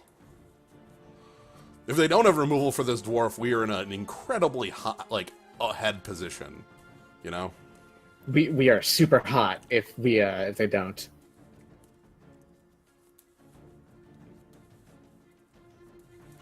All right. Hopefully they've just got like, okay, +8 strength. That actually, ooh, sweet.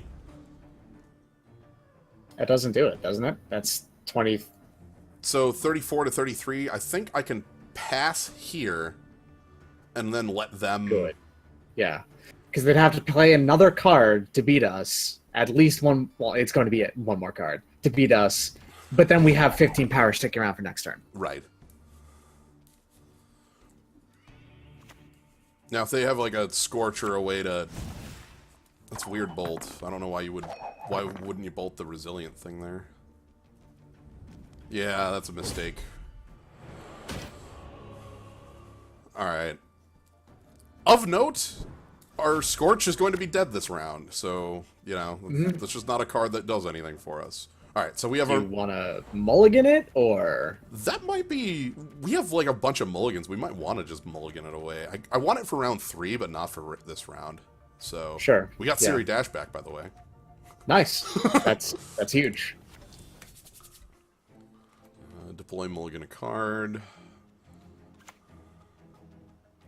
Oh, you know what? I did not see the thing at the very end on it saying that it gets back into your deck, Siri Dash. Oh yeah. She gets more and more powerful because she shuffles into your deck.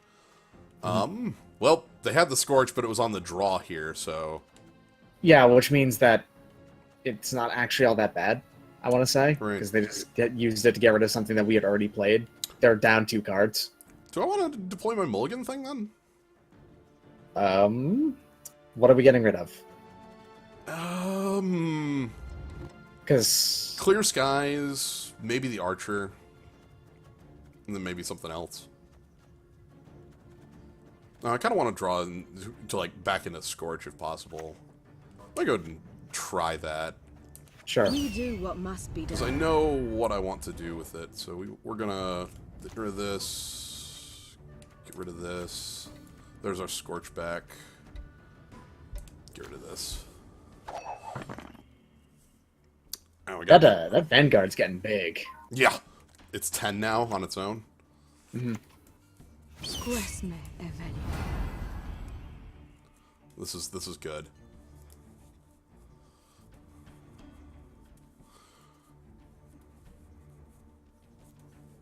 So now they're doing their mulliganing. Don't let that timer hit the end. There's like the little Oh. timer that comes up.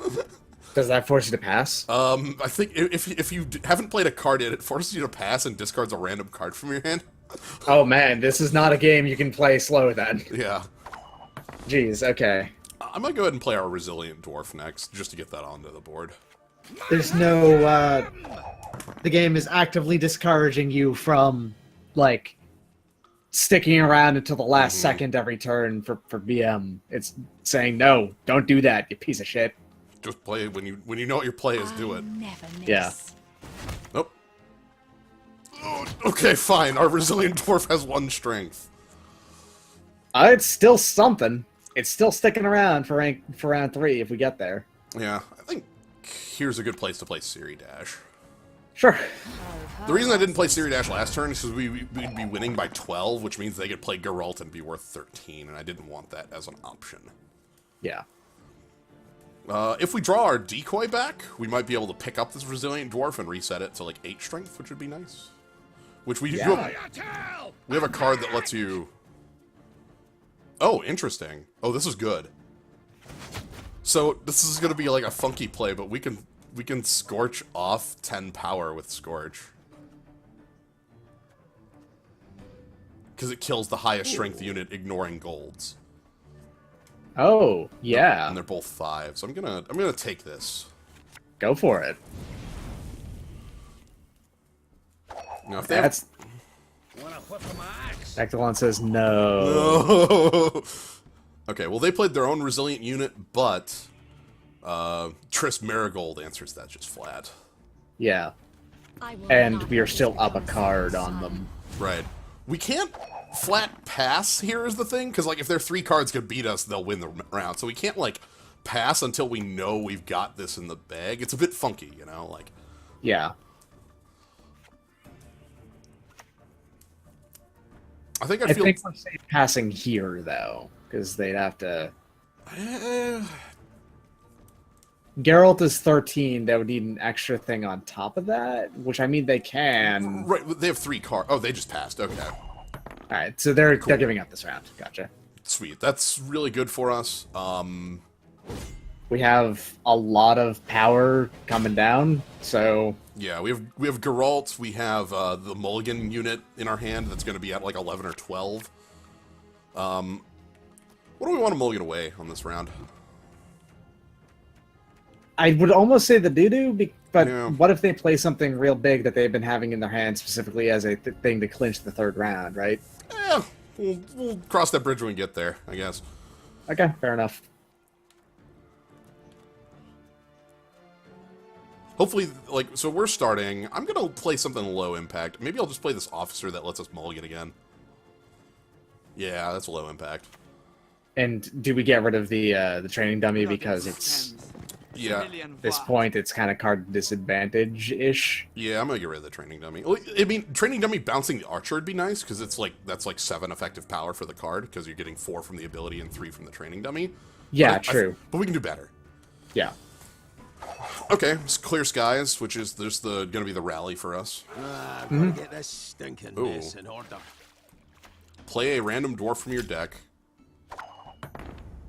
Okay, and they played out the walker. Let's go ahead and... I'm gonna rally next.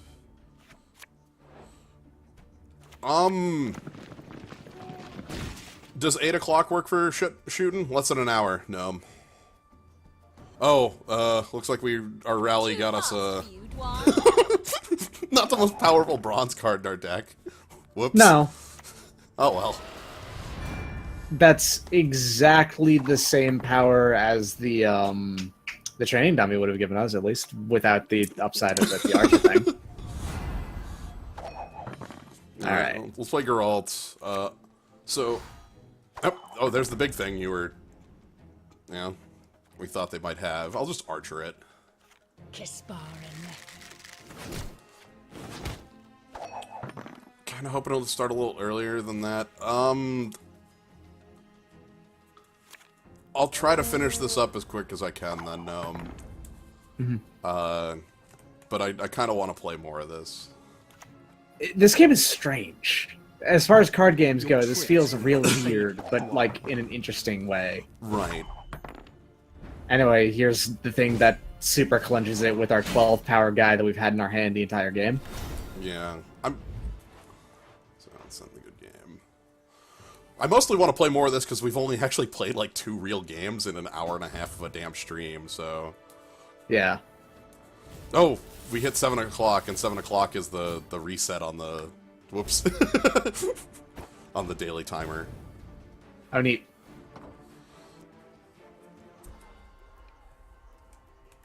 So we lost the progress to it, but that's not a big deal. Right. It's a single game.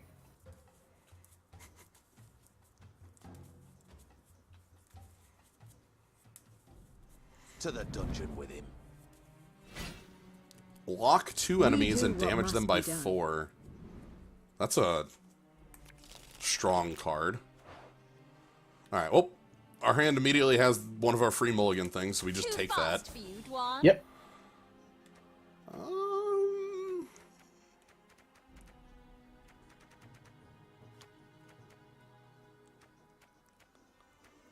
Let me get rid of the first light. I don't think we need clear skies right now. And... one of these guards. Yep, there's our mulligan free thing. Nice. I like just having this, like, 3 free strength on the board just to start the dang game. Yeah. That's so nice. It feels real good to have it there. Yeah. Oh. 8 strength, 3 armor. Okay.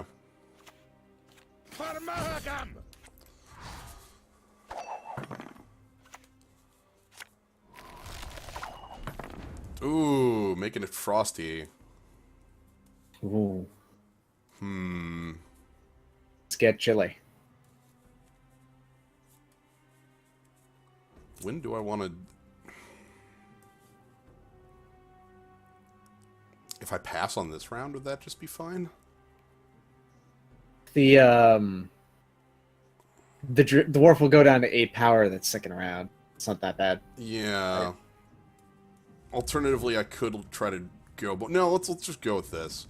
They have to play another card into the board to win the round, and like I guess the best they could do would be like their hero power, but then that's spent because their hero power like blanks text boxes. It locks units. I think that's actually their best play. I don't know if that's the play they'll choose though. Mm-hmm. I'd like that gone though. Would be nice. Okay, good to know. We might want like clear skies if our opponent's actually keeping us frosty. For the king! What the heck?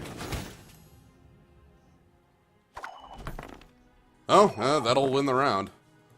Barely. Okay, they played the bare minimum to win the round. Well played. Nice. Alright. Oop. We got another freebie. Heck yeah. Watch and learn. I Love love our... those freebies. Just it's free 3 strength for you. It's free real estate, Jim. Yeah. You just gotta come and get it. It's yours. Alright, so we want to play all our resilient cards in this round. Yeah, because there's resilient is a meaningless mechanic on the 3rd round. Yeah. We don't want to be holding a resilient card. Like, that's a, downside. Mm-hmm. Oh, sweet. They're using their hero to lock our resilient unit, which is good, because I haven't played the other resilient unit yet. Yeah. Alright, so let's play our other resilient unit. Wanna whip my axe?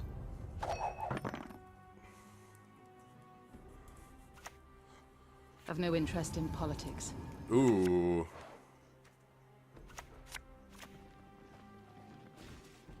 Elves must die!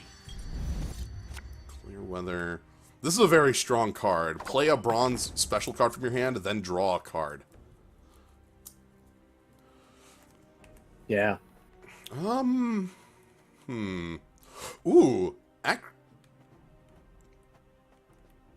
Let me read the lock. Could we decoy and pick up the defender? We might be able to. I think so. I think that disables the lock. Let's find out.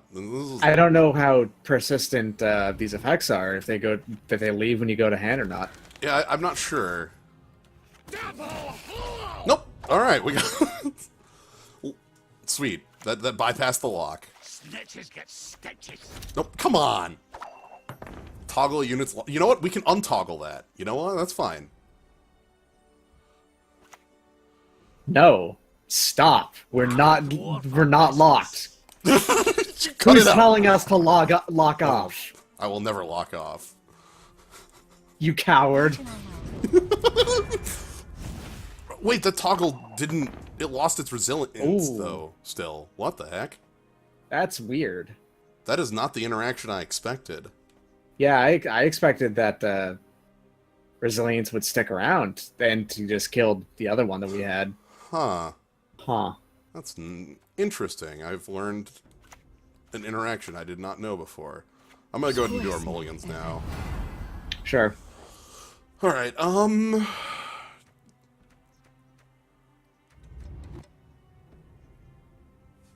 me get rid of the unit that mulligans and see if we can find something more powerful. Right. That's fine. How's doo-doo look on this board? And it doesn't have anything that's huge is the thing. They have 8, which is better than a lot of the things I currently have in hand. Yeah. We can make a 13 power thing. Oh, there's Siri Dash. Okay, that's something. Mm-hmm. Round 2, but maybe we'll draw in round 3. Awaiting your orders. Okay, another 8 strength. Yeah, let's just play Siri Dash then. Don't make me laugh. We're still up a lot of cards in this match, so like they Yeah, can't we're commit not- too much to this.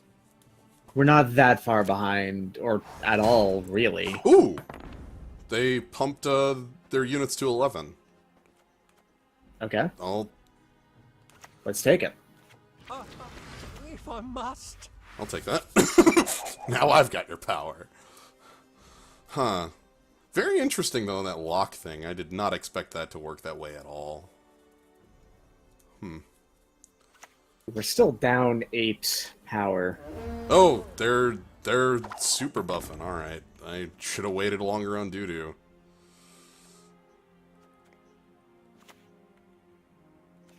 Ooh, yeah, I guess we should have. Poison. They're trying to end this game on this round, it looks like. Yeah.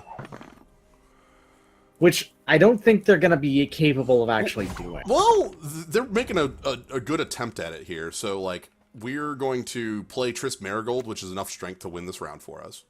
Yeah, we have to do the damage on the 6 power thing, because otherwise they've got armor on all the other creatures, so... Yep. So we win this round. I mean, it's 2-2 cards. Yeah. So, like, we should be fine. Because of our Mulligan card, we should be alright. Yeah. That's pretty hefty as, like, a backup card. Okay. Kind of want to mulligan this thing that just lets me mulligan a card, because I don't think we need other cards in this hand. Yeah. Like, I don't think I want to mulligan anything in this hand. Hopefully we don't mulligan into... We did! Alright, we got the 3 strength there. Watch Well, and learn. only used for comedy. Yep. No, that's fine. I'm fine playing that, because it means I can, like... Oh, sweet. They just did just as comedy a play themselves, so... Excellent. Rally into a 2 strength there.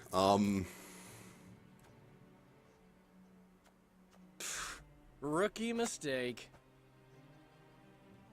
Your tricks will not save you. Alright, we've got a pretty solid set of cards here. We've got a powerful 11 power cost thing, and we can do something that bypasses any armor or whatever to reduce that by 3, giving us another 10 powers worth functionally. Scorch is a little bit rough, but whatever. They just have to have something. We're drawing because we're... Like, if we had been winning by 1 more, we would have lost. But a draw, Damn. but a draw is a win for both players. Okay, So, whatever. don't care. Draws are just inherently good. Yep, I'll take it. Good game.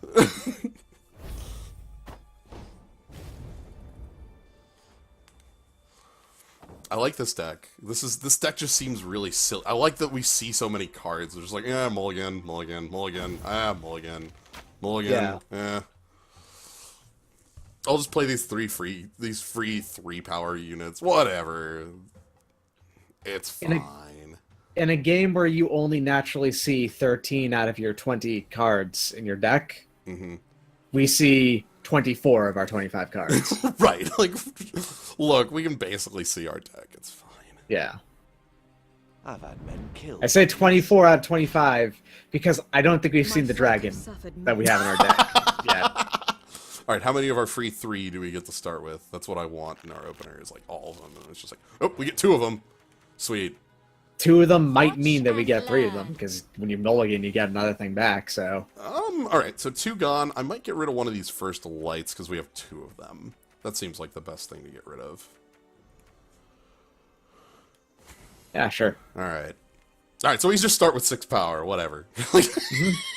Just starting with 6 power feels real good. Right. Oh, also, we have Siri Dash in our opener too, so like that's a Yep.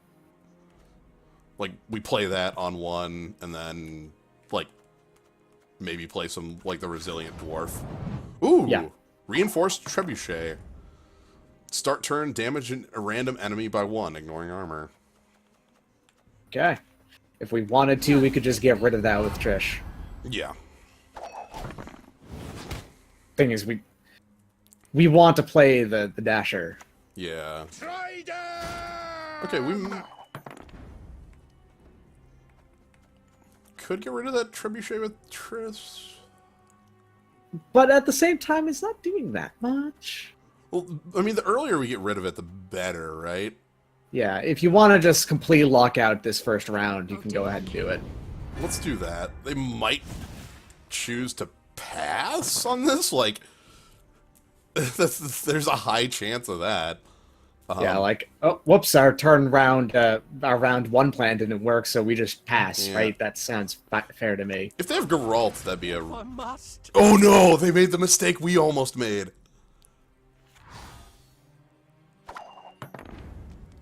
Oh no.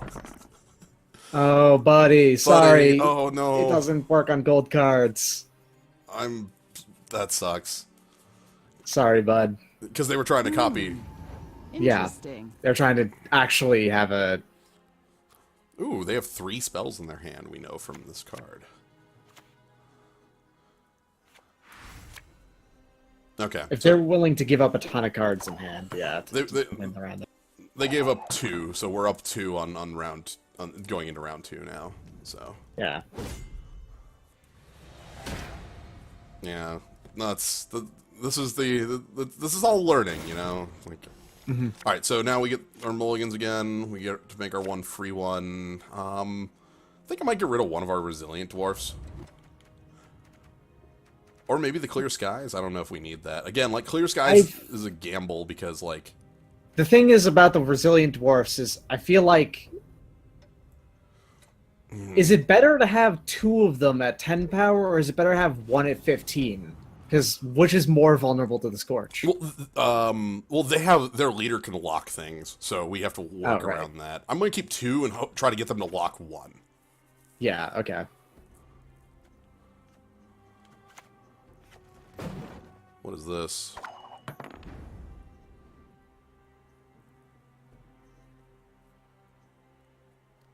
That's a heck of a start.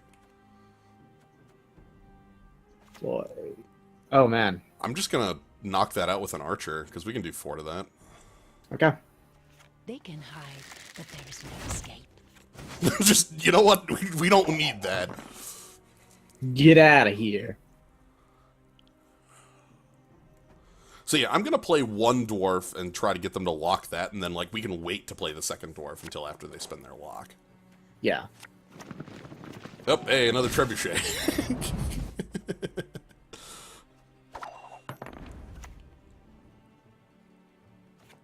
I think pretty soon we'll want to use Francesca to mulligan things away here. They're just chomping at the bit to tell us about how the trebuchet was the most perfect seed machine ever invented. Just every single one of their turns is playing more and more trebuchets. Like, look, this is literally the best machine ever made. Ooh. Trebuchets. Nature's cannon. They spent a potion on it. That sounds a good thing to Scorch. Yeah, I was gonna say, I'm just gonna take the Scorch now. Why not? Like, because the longer we leave that in play, the more it weakens our resilient dwarf, you know? Yeah. So we want to fix that up. So it seems like pretty much everyone will be playing at least one of Scorch in their deck, huh? Very likely. Okay. Oh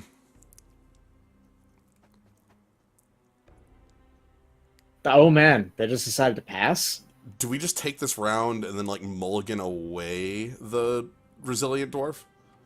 I think we should at least pump this resilient dwarf the once. I don't. Comes a 9 power sticking around, or I don't think that's. We can just do that next turn. You know. I guess yeah. You're right. Like, I think we just pass here and then, like, I mulligan away the resilient dwarfs because we don't need them anymore. Yeah. Okay. So let's just take a round. Sure. After 4 turns, they're on no cards in play. So, you know, that's I understand why they're just like, you know what, I'm done here. Like, So they've got 5 cards in hand plus their leader. They're gonna have 6 cards in hand versus our 8.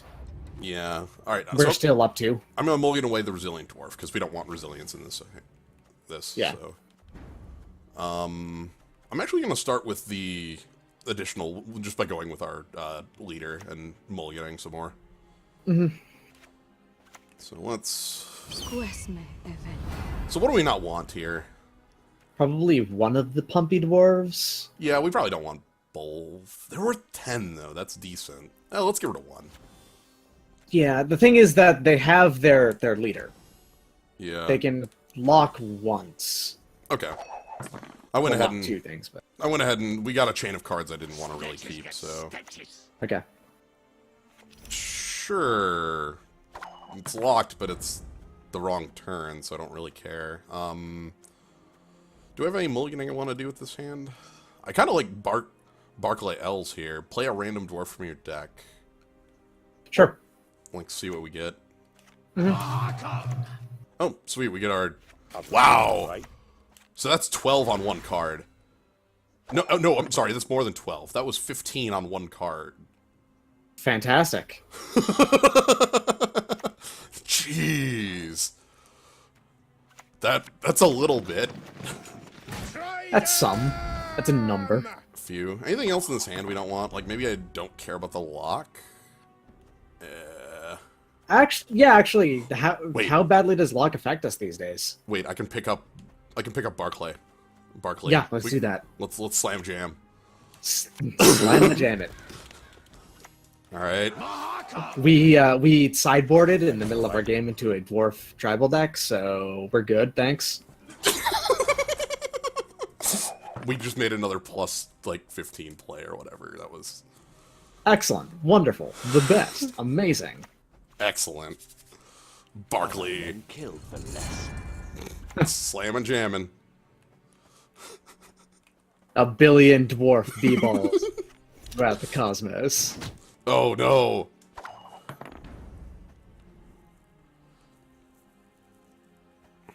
These locks don't actually do that much to us anymore, so that's fine. Yeah. The -4 power is the real thing, and even then, they are way down on both cards and strength. Right. I'm gonna go ahead and continue pumping with. We have more of these guards around. Like, let's pump Barkley.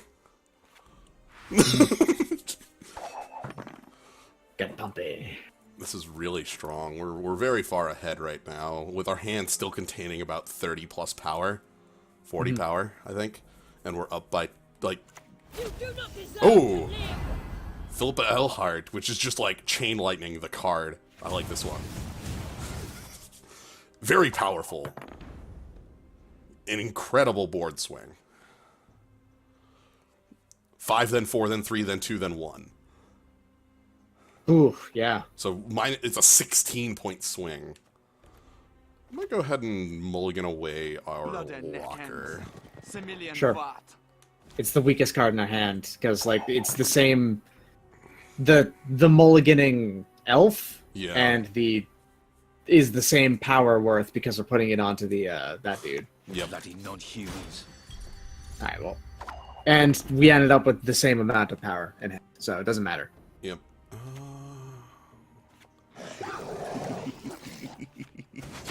We'll just at this point we're just gonna deploy cards and.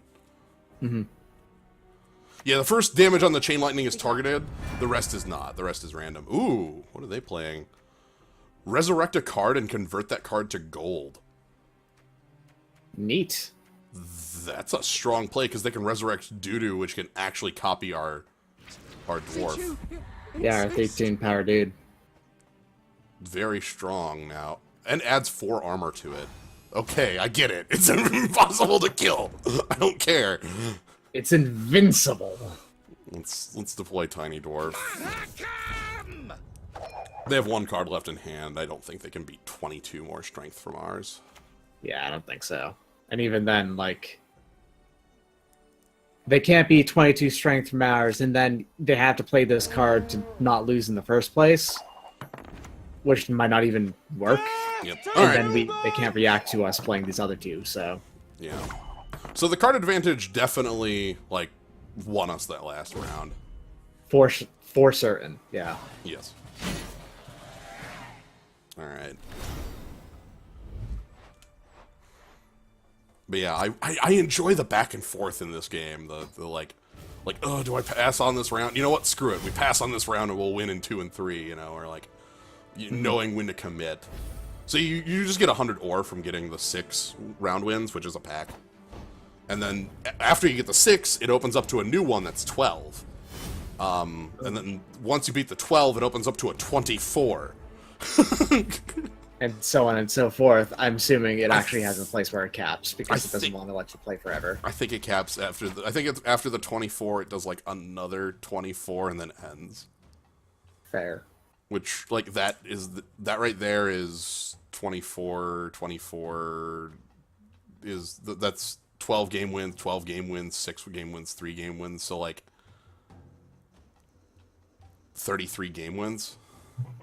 Mm-hmm.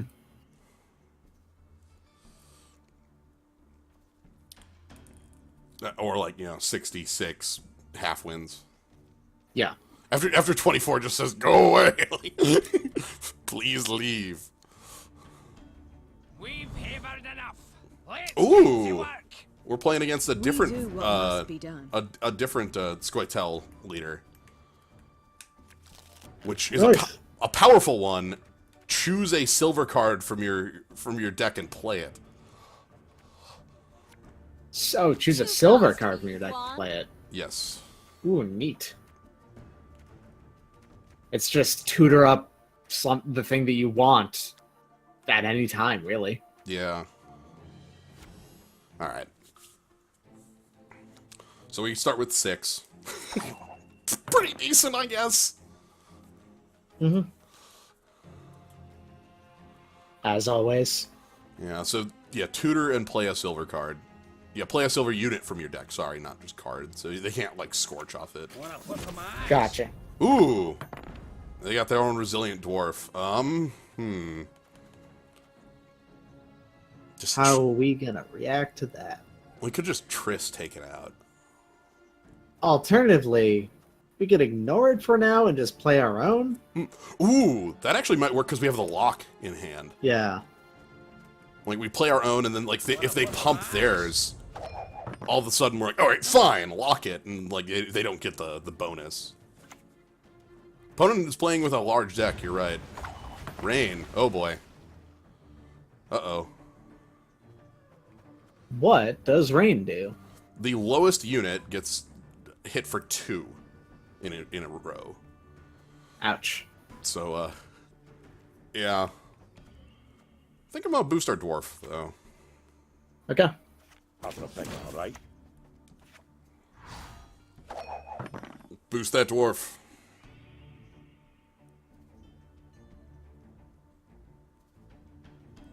Oop, cool.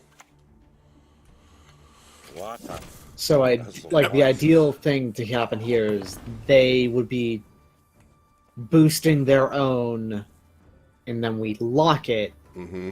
Okay. Mm-hmm. Which is what we're gonna do.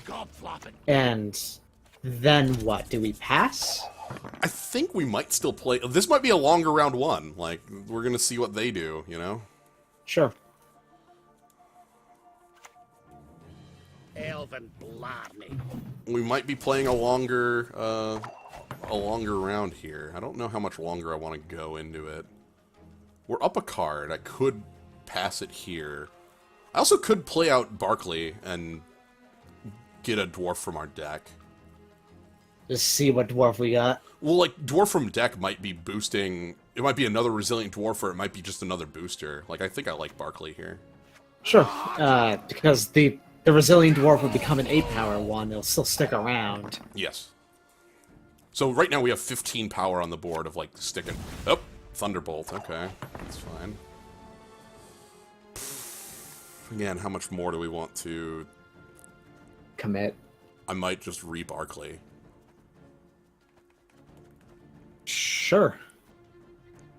Ooh, we could re-Barkley, or we could pick up the Mahakam Guard. I kind of like re-Barkley, though. Alright, re-Barkley. Re-Barkley has almost the same effect, but more power, I believe, because the only two dwarves in our deck are those two. You're right. Well, the locker one is also a dwarf, but it's in play, so, you know, that's the only other that's what target. I mean. So, sweet. I think this might just be safe to pass on if we... Depending on what they do. I think I agree, because we're losing 3 power. We're going down 25 by whatever they're going to do. Right. Like, the rain is just gonna do that. Yeah, and then the thing is that if they play anything, we're at least up 1 card on them. We've got 16 power going into the next round. Okay, I have another option of just blast their resilient dwarf. That's fair. Like, I want to say that is actually just better. Yeah. because this is getting rid of 10 power. Yeah. Effectively. Okay. Alright. Also, And I think it's locking. I think it's also going to lock in this game as a win for us too. yeah, how much more do they want to put into this board? You know, like... So they're playing, like, Dwarf Tribal, whereas we have a slightly... Like, we have also signed into this Dwarf Tribal plan, backed up by the fact that we just have full mulligans all over the place. Oh, yep, they're accepting the loss. Yeah. I figured they would at this point because we're even on cards. And I think it would Though- take 2 for them to win it. we're even on cards, in quotes. We might want to, like, force us a win out of this next round, if we can help it. Yeah. Note that, because we've got those two dwarves in play right now, our dragon actually benefits from that, I think. Yeah, boost self for each dwarf ally.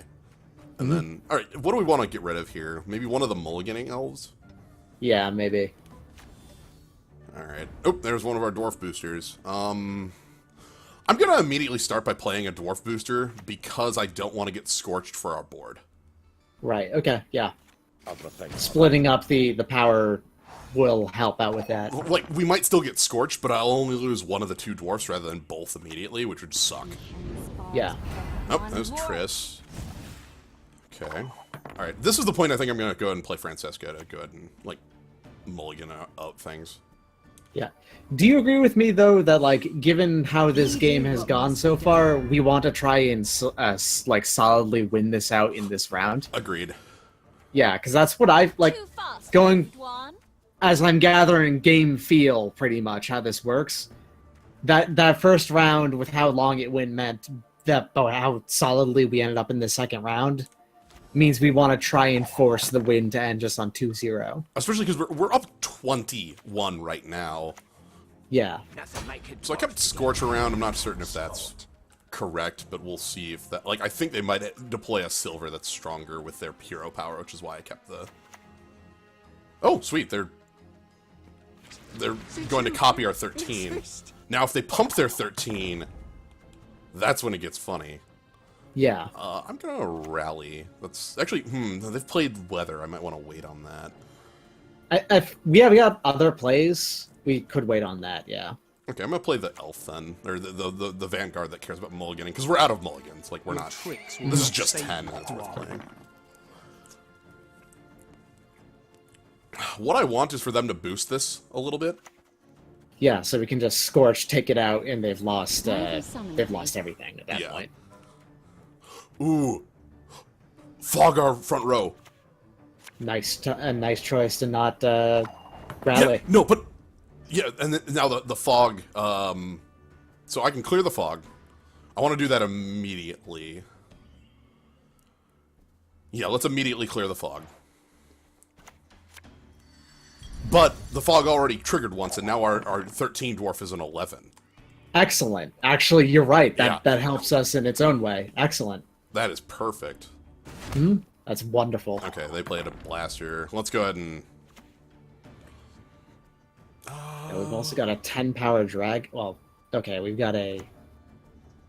No, we've still got a 10 power dragon too to go on. Yeah, I'm going to wait on the Scorch one more turn, just to see if they play some sort of pump spell. Yeah, because you're going to kill that 4 power thing. Well, you already did.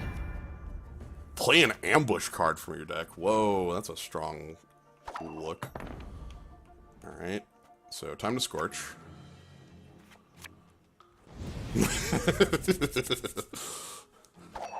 Excellent.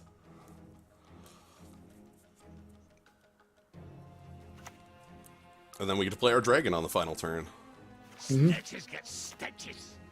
Okay, they just have the lock, which isn't actually very good against what we have. Our resilience are already... It's really good against resilience, but it's too late.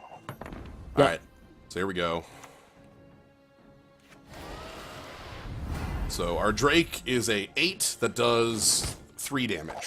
So that's an 11 swing. Blue Mountain! Oh, I thought it was a boost by 2 for each dwarf. Never mind. I thought it was 10 power the whole time, but it's functionally 11, so... Ooh, they had their own Drake. That's not going to be enough, though. Yeah, I don't think so, because it had to be worth 13 to win this. Yep. And it's just not.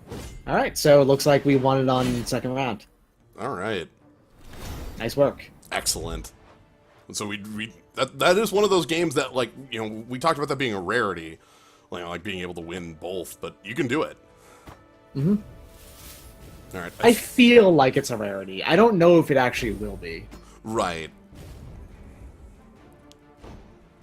All right. I think we've got time for one more game in us. Sure. And then I think after that we'll do a little bit of pack opening because we'll have some time and we can talk about like maybe some more deck ideas and then call it there. And then I'm going to be moving over to a different stream. There's also shooting guns. Yeah, there's that going on. I think Mike is also doing a Fire Emblem stream right now. So you have your choice of the things. I'm sure there's all sorts of other things. Ooh.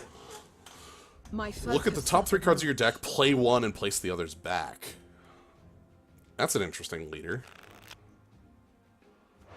Oh no, we don't have any of our freebies in our opener.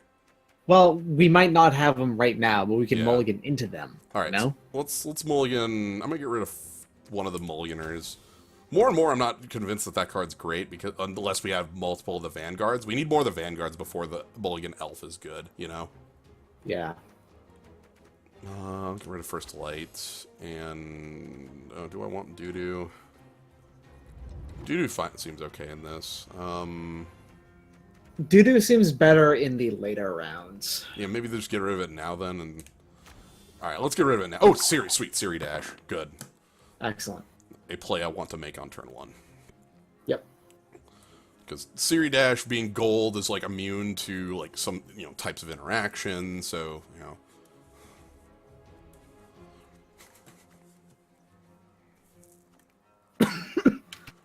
I'm happy with how this has turned out. Yeah.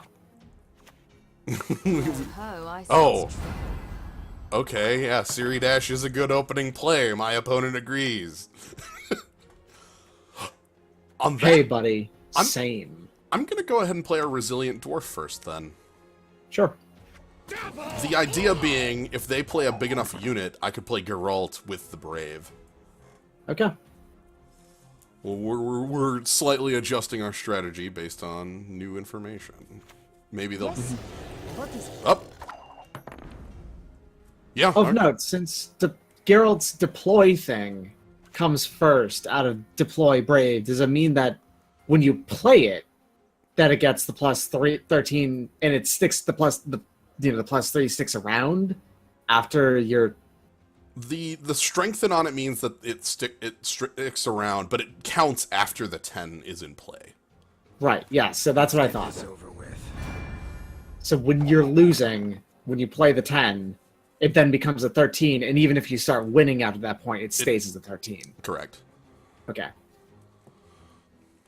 So I really like that our plays here are going to be a lot of, by the way, this mage is pretty nifty. Shuffle 2 cards from your grave into your deck on deploy. Like, they played it early because it's just 10, and that's like, they're going for a pretty aggressive start, but...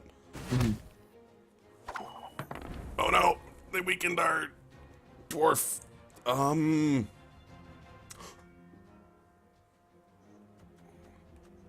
I could decoy the dwarf. That would pick it back up, make it an 8-power thing. Yeah. Sure. I like that, because the 8 sticks, again, the 8 sticks around, so... Yeah.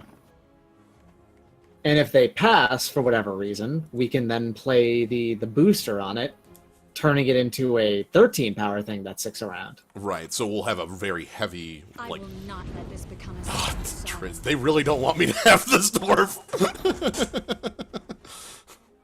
There might be a thing where currently the game people are overreacting to resilient cards. I don't know. Who knows? I'm gonna pump the dwarf, Okay. and if they play something large, like, if they play something big and just like another huge thing into this board, I'm just gonna pass. Like, I'll take the loss. We have a resilient dwarf. I don't care, you know? Mm-hmm. Oh no! Yes. Toggle units resilience. Oh boy. Dang it. They just did so much to make sure that just didn't stick around. This dwarf doesn't work, alright? You can't have it. Goodness. So... Picking up the dwarf after locking reapplied resilience. Does that mean you can reapply it with decoy once it goes away naturally? Yes, you could. Decoy's a powerful card. There's a reason it's a silver. Oh, they just decoyed their... Oh no, they're gonna toggle resilience again. Except on one of their dudes, Yeah, huh? this time on one of theirs. Probably the 10-power thing. Heck. Alright, I'm gonna... We can lock it for what it's worth. That's a stronger play, yeah. Let's just lock the resilience. Snitches get stitches. That's a very You strong also play. are not allowed to have resilience. Nobody gets resilience. We're fighting. You're gonna tooth have and a nail fresh for this. start. Just fight tooth and nail for this stupid resilience. Okay, they passed it. You know Excellent. what? We're done. Round over. Yep. We're even on cards. So... We're kind of hurting for card quality right now, though, I think. Hopefully we can fix that up with our, like, mulligan. Yeah. There's doo-doo again. Alright, there's a lot of cards I don't want in this hand is a problem. Yeah, like, the 2 mulliganing guys we kind of don't want so much. Okay, here's a question. Yeah? Can we just pass on this round? Is that a bad play? You want to just straight up pass, let's get another turn to draw thing? Just ship it, hand them round 2, they play 1 card into round 2. We are up 1 card, and we have a sort of better position to work from for the next round. If they have a resilient creature that they're putting down, that's like... pretty... Well, the thing is, they didn't have a resilient creature, they had to turn it on, which is, they play a card, then turn it on. You're not wrong. You know what? You might be right. Just I wanna pass here. I want to see what happens. What's the worst play they have? You know, a resilient unit is obviously the worst. What is it now? Deploy. Give this unit a shield. Shielding's kind of like armor. It ignores 1 effect though, from a power reducing effect. Okay, so they gave up their worst card. So we're gonna mulligan the elf away to get a free 3 power. Okay. Which will be a good start. Watch and learn. And then they're on the play, which means that we're going to get the last couple cards in the round. Which is very nice with the Scorch in our hand. Oh, yeah, sure is. Life is mine now. Okay. Infantry arbalist. I think now's a good time to start mulliganing things. Yeah. Actually, ooh.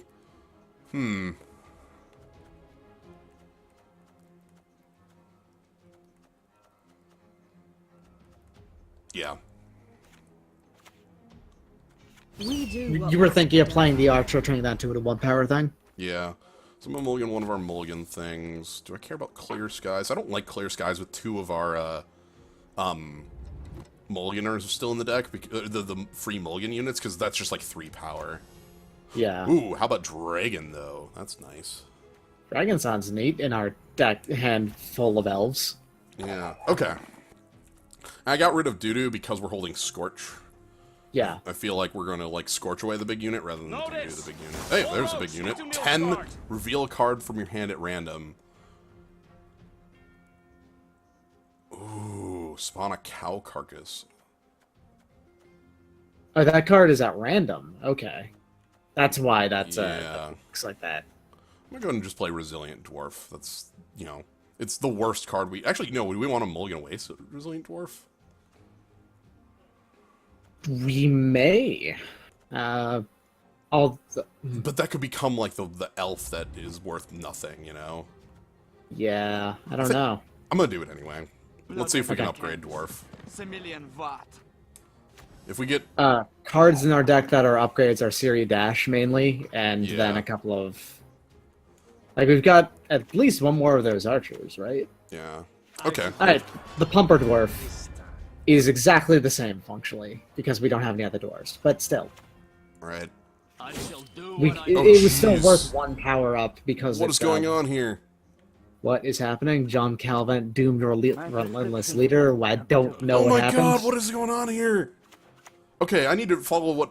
Okay, so their leader lets them look at the top 3, play a card. Their card they played re-triggers their leader. Then they resurrected a unit from our grave. What in the world happened all of a sudden? We are suddenly super owned. Okay, I've got a way around this. Okay. I'm gonna try to set up a dumb Scorch play. Yeah, you're gonna pump Haze Dwarf and then Scorch it? Can you do that? No, I'm gonna downgrade the Nilfgaard Knight. Okay. Because we have 2 elves in play. Like, it sucks. It means that our dragon is not worth a lot. But it will help. But the math is worth more. Oh, that's armored. I'm an idiot. Oops. No, I can... Okay, I can fix this. I can fix it. I can fix this. I can still fix this. Because you can weaken it? Yeah. I forgot that armor exists. Alright, good. It's fine. It's fine. Everything's still fine. Okay, right. Another 8 with armor.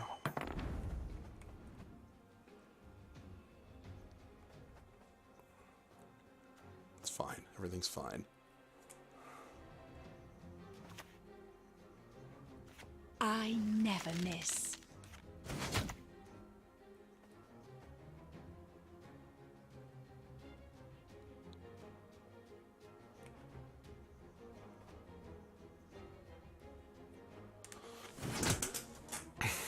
I'm trying very hard on the Mathomancy here. Yeah. Because we can do 1 on that, turning to 7, but then that 8 over there will, like, take the brunt of it. We could then... If we just Scorch here, we're removing 16. Yeah, I'm gonna take that. Yeah. Okay, minus 16. Also, the cow carcass is going to kill off this 5. Nothing we can do about that. Right. Like, we can't weaken... Actually, weaken a unit! The Nordling's hatred for us will never wane. Ooh.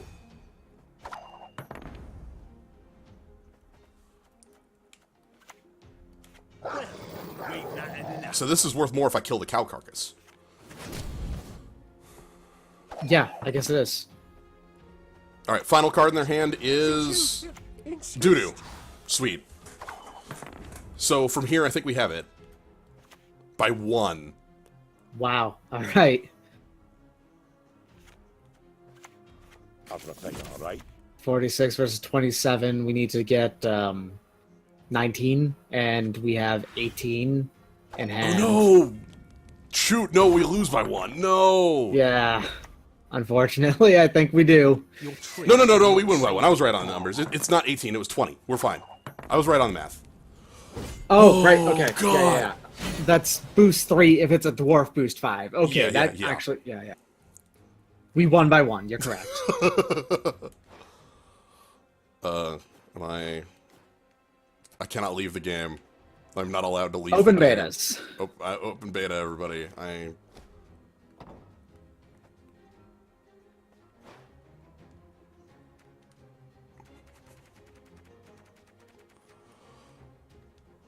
Alright, I guess we'll take the forfeit and see if that lets us leave. It does not. Alright.